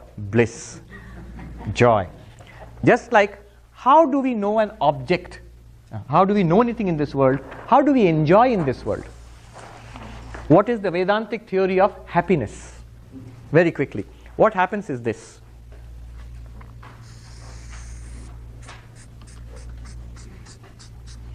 Instead of saying consciousness, I'm going to say the big A, Ananda. This is bliss. And same thing, the mind and the senses, the body, and here is the world. Let's say now something that will give you bliss. Okay, ice cream cone. Senses, body, mind. Now what happens is, I have a desire. I see the ice cream cone. How do I see? Remember the earlier epistemology. This is the science of happiness. Vedantic science of happiness. So in the mind arises a desire for this. I see this and a vritti arises. I must have it. I want that. And because I want it, immediately the result is that I feel unhappy. Yes. See? I feel unhappy. So this disturbance in the mind, the moment I get it, I get this unhappiness changes into happiness. It's not a good way of it. Then it becomes happy face, yeah. I get it. Now this happiness, what happens is, the Ananda, which is Brahman, is reflected in the mind. When the desire for the ice cream is satisfied, the mind calms down, the vrittis calm down, the natural happiness, which is our self, Brahman, Ananda, that shines in the mind, and there is a feeling of happiness in the mind. It's like a mirror. If the mirror is obscured by dust, my face is not reflected properly in the mirror. Moment you clear the dust, my face will be reflected in the mirror. Right? Similarly, this natural happiness, our contentment, Brahman itself, which is limitless happiness, that should be reflected in the mind, but it gets obscured by the movements in the mind. Movements caused by desire. I want, I love, I hate, dissatisfied, the movements in the mind. The moment you get what you want, the movement in the mind, the vritti in the mind is calmed down, and the happiness inside is reflected there. And that's how we experience happiness. Notice one thing. What we experience as happiness is, according to Vedanta, a reflection of the real happiness within us. Just as the face you see is not your real face. I'm not saying you're two-faced. You have only one face and one reflected face in the mirror. The problem with the reflected face in the mirror is it's not your real face. Your real face is here. It's only a copy of your real face. And it depends on the mirror. Convex mirror, one type. Concave mirror, another type. Dirty mirror, one type. Platinum mirror, another type. All different reflections of one reality.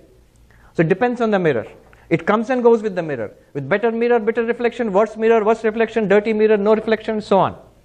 The grades of reflection keep changing of the same constant reality. But the advantage of the mirror is you can actually see your face. Without the mirror, you cannot see your face. But does your face disappear if the mirror is not there? No, not at all. So this is the Vedanta. That's a good way of understanding how Vedanta sees happiness. What we ordinarily consider happiness is a reflection of our inner Ananda, a portion of it, fraction of it, whatever that little mirror of the mind can hold at that point. And then again what happens? Another desire arises, or fulfillment is there with the ice cream, and we move on to other things, and again the Ananda gets obscured. And our mistake is we think that the happiness is caused by the ice cream. And we have a reason to think that. When I did not have the ice cream, I was unhappy. When I had the ice cream, I was happy. So ice cream, conclusion, ice cream gives me happiness. Childish mind, instinctive mind thinks happiness is in the thing outside. More mature mind finds that, no, happiness is in me, but it is caused by things outside. So if things go the way I want it, people are nice to me, I get the things I want, my health is good, all of these things are okay, I will be happy. Things outside cause internal happiness. Happiness is internal, I agree, but the things outside are necessary. This is any mature person will think like this. Only a child or an instinctive person will think, no, it's outside. The story of the dog who chewed the dry bones, Sri Ramakrishna tells the story. It's an old Vedantic story. There was a dog who found an old bone and started chewing it. And then what happened was the bone cut its inner lip and little blood trickled out. And the dog thought, such a tasty bone. It's tasting its own blood. And now the dog thought, this bone is so tasty. So what it does is it buries the bone, and once in a while, once it wants to have enjoyment, it digs out the bone and chews it. And the blood comes out from within. And it tastes that and feels, oh, it's such a tasty bone. Now the world, the objects of the world are like that bone to us. And the happiness that we get from that, we think it comes from that, but actually it comes from within. Up to this, okay? Now, let's go ahead. Science of Happiness 2. That was 1. 2. This is from the Taittiriya Upanishad. There's a section called Ananda Mimamsa.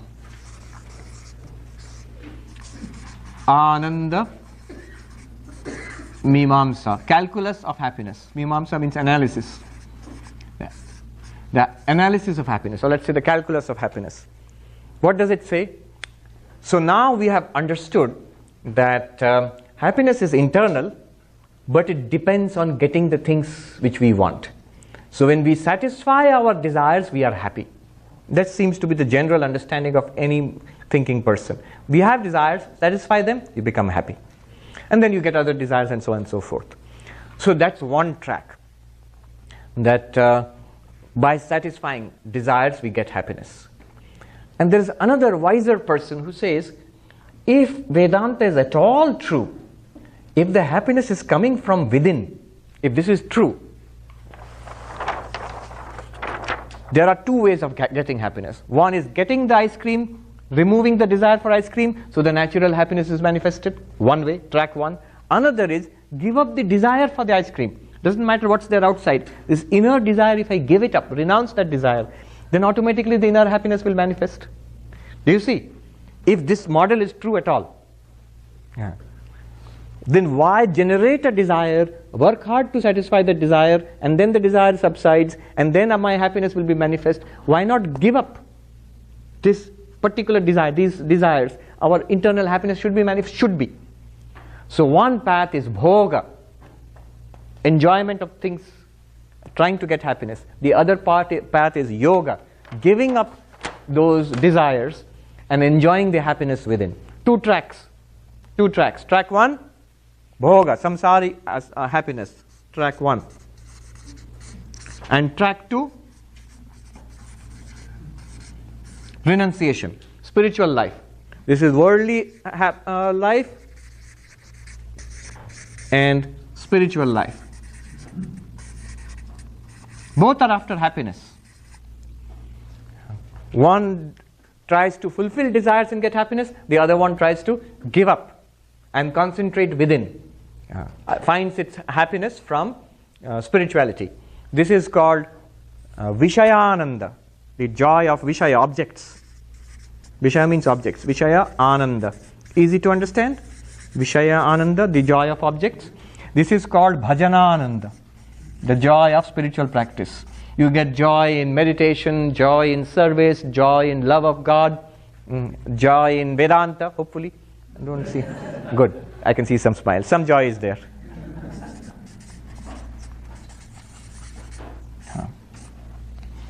So Ramakrishna distinguishes the two, Vishayananda, Bhajanananda. Now the Taittiriya Upanishad says there is a whole range, a spectrum of happiness. The whole section is worth reading. The whole thing is about happiness. You'll have a smile all throughout when you read about it. It says, let's start at the bottom. If you want to measure happiness, you need a unit. In order to measure, you need a unit. So let's have, what is 1 unit of happiness? The way it defines one unit of happiness, one unit of human happiness. What's the maximum possible happiness that a human being can have? And the Upanishad paints such an amazing picture. If you read it, you'll get a big smile on your face. He says, the first thing the Upanishad says, unfortunately, I get a lot of boos when I say this. The Upanishad says the first thing you need to have is you need to be young. Yuva syat. Unfortunately, it's a fact. With advancing age, a lot of problems come which are not at all, they are naturally not there when you are young. If you do a lot of yoga and you eat gluten-free and you lead a healthy life, you can manage the decline. That's old age. And what a 21-year-old can do without doing any of that, can lead a most indisciplined life and still be much more healthy than with all the management that we are doing. So you are first of all young, body and mind young.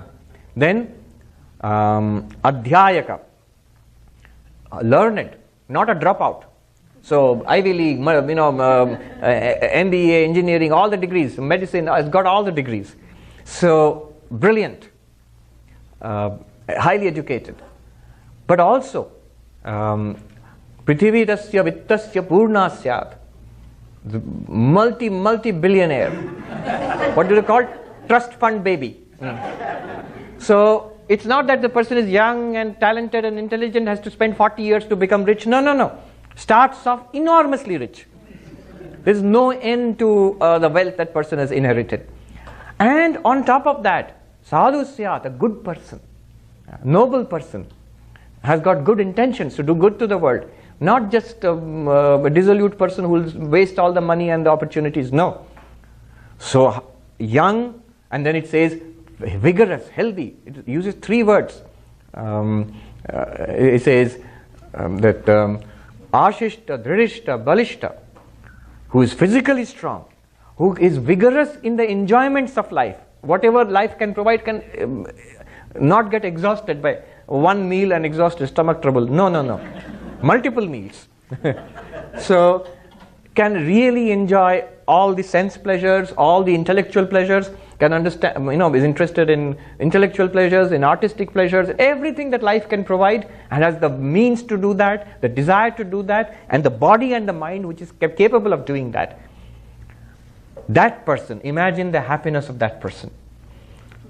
Is it possible? Maybe in some sense, once in a generation a person like that comes, who's got everything in life. So rarely, but imagine that.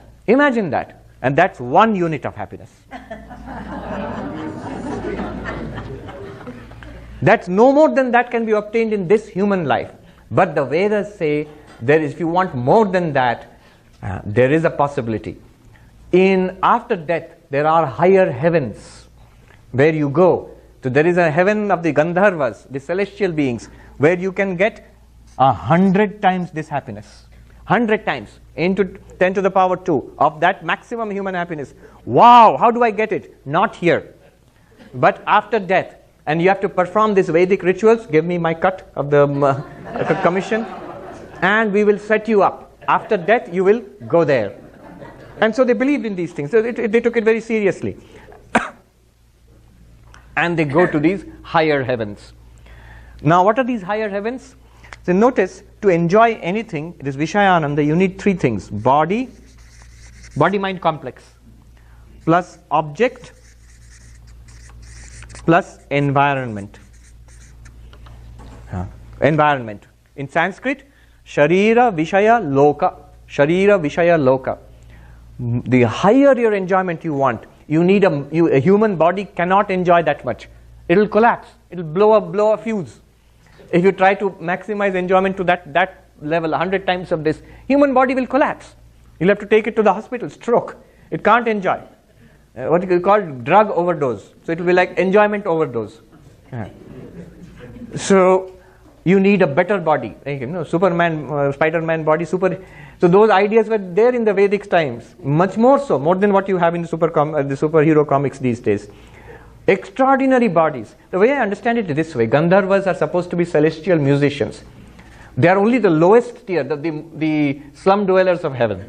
And they are 100 times better than any kind of human happiness you can think of. What are they like? One way of understanding is, I was reading about these classical musicians, highly trained classical musicians. They actually don't need instruments. They can hear the music in their minds. And I think who went deaf? Mozart? Beethoven? Beethoven. Beethoven went deaf. But he could hear and compose inside his mind. And at a rarefied, refined level far beyond what we can physically do with instruments in this world. Now that's something what a Gandharva is like, who dwells in that realm of extraordinary music, celestial musician. Can you imagine what kind of life that will be? And then, so they have extraordinary bodies, and what they enjoy, the objects, those objects are also extraordinary objects. In the Yama and Nachiketa conversation, Yama, we are eating into the question answer time? A little bit, doesn't matter, we will continue this. Yama, the Lord of Death, talks to that young boy and he tempts that boy Nachiketa.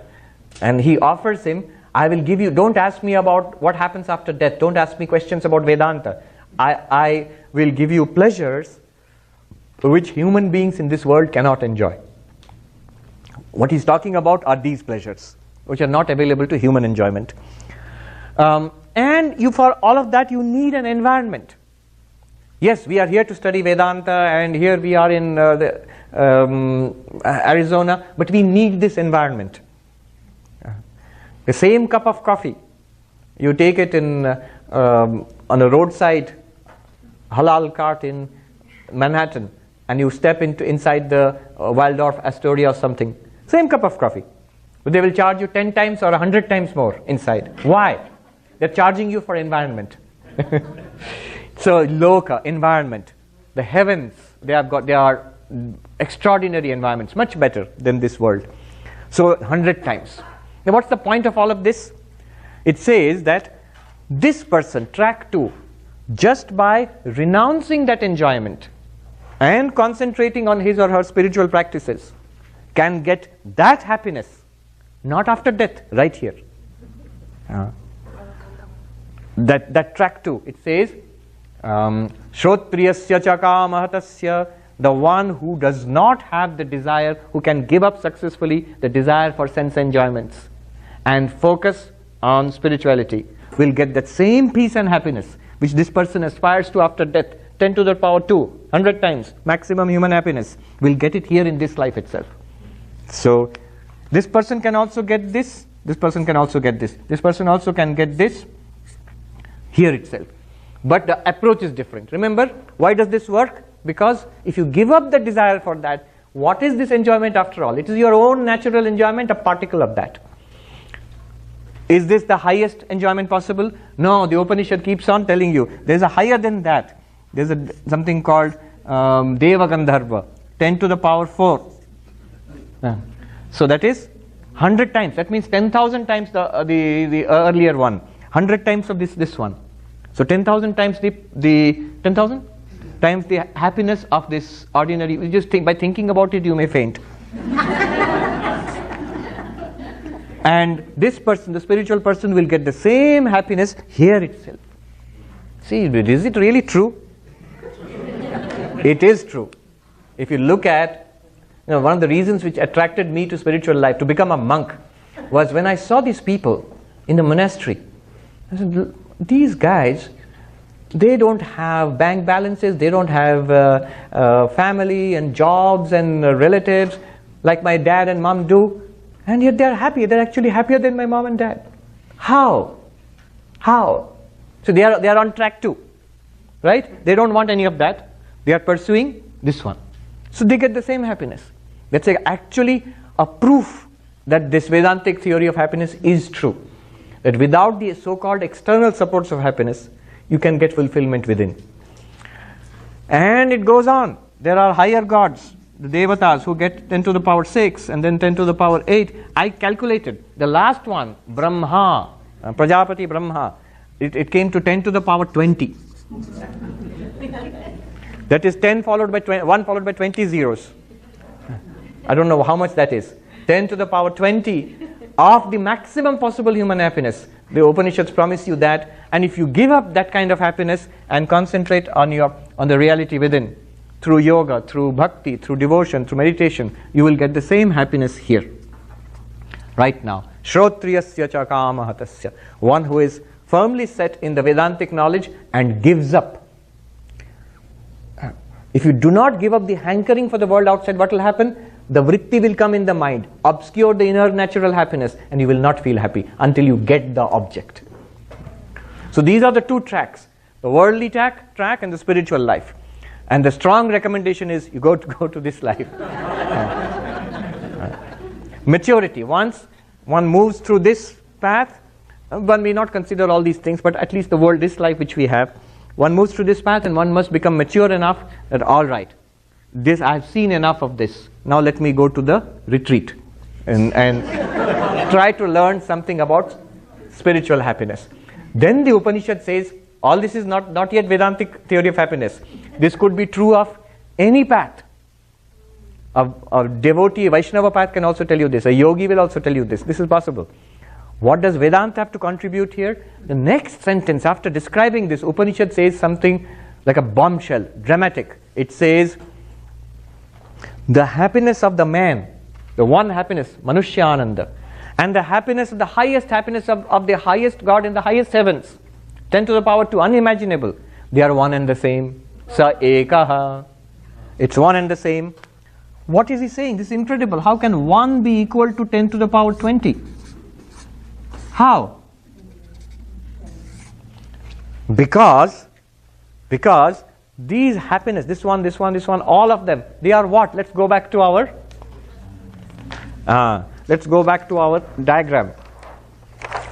All of these are the polishing of this mirror, more better and better reflections of the original happiness of Ananda itself.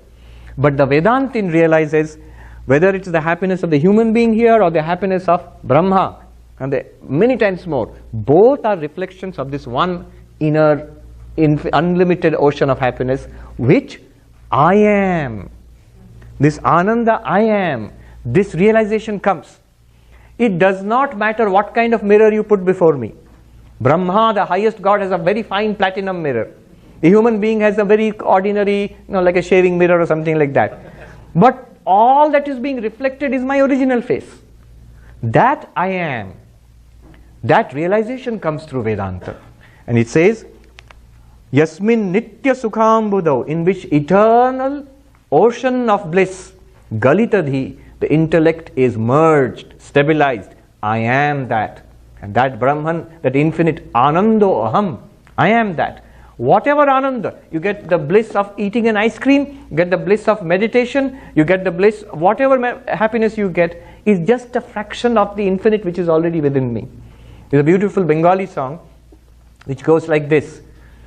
My Lord, they sit near the ocean of nectar and they die of thirst, scrambling in the dry sand there, never once looking behind. And they die of thirst, clawing the sand, the dry sand in front of them. Imagine a sea beach, never once looking behind into the ocean of nectar right behind them. And then the prayer is very beautiful. My Lord, even if they do not ask for it, do give them what is good for them. Even if they do not ask. Na chahite ho. I think Rajanikanta song. Yeah. All right. So this is the idea.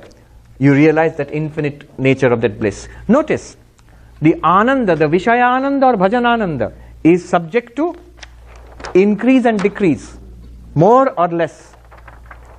But the Swarupa Ananda, the Ananda which is the source, you, it is not subject to increase and decrease.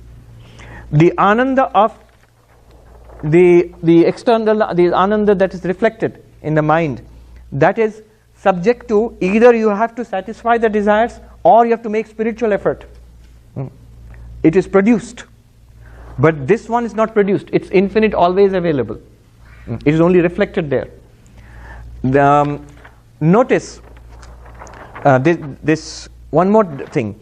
The reflected Ananda which you see here, like the reflected face, you can see the face, you can actually experience that Ananda. This infinite Ananda is not an object of experience. This is what makes people feel disappointed. Oh, this infinite Ananda is there and I can't experience it. You can experience it, but then it's like reflecting your face. It becomes an experienced Ananda. So this person who realizes oneself as Brahman does not get this Ananda? Does. It's like you realize yourself as that face. Do you get that face or not? You get it. It's your own face. But if you want to see it, you need a mirror. And you will get different reflections of it depending on the mirror. But once you realize it's my own face, are you addicted to seeing your own face in the mirror? No, that would be crazy. You are completely satisfied by knowing that all of this Ananda is I myself.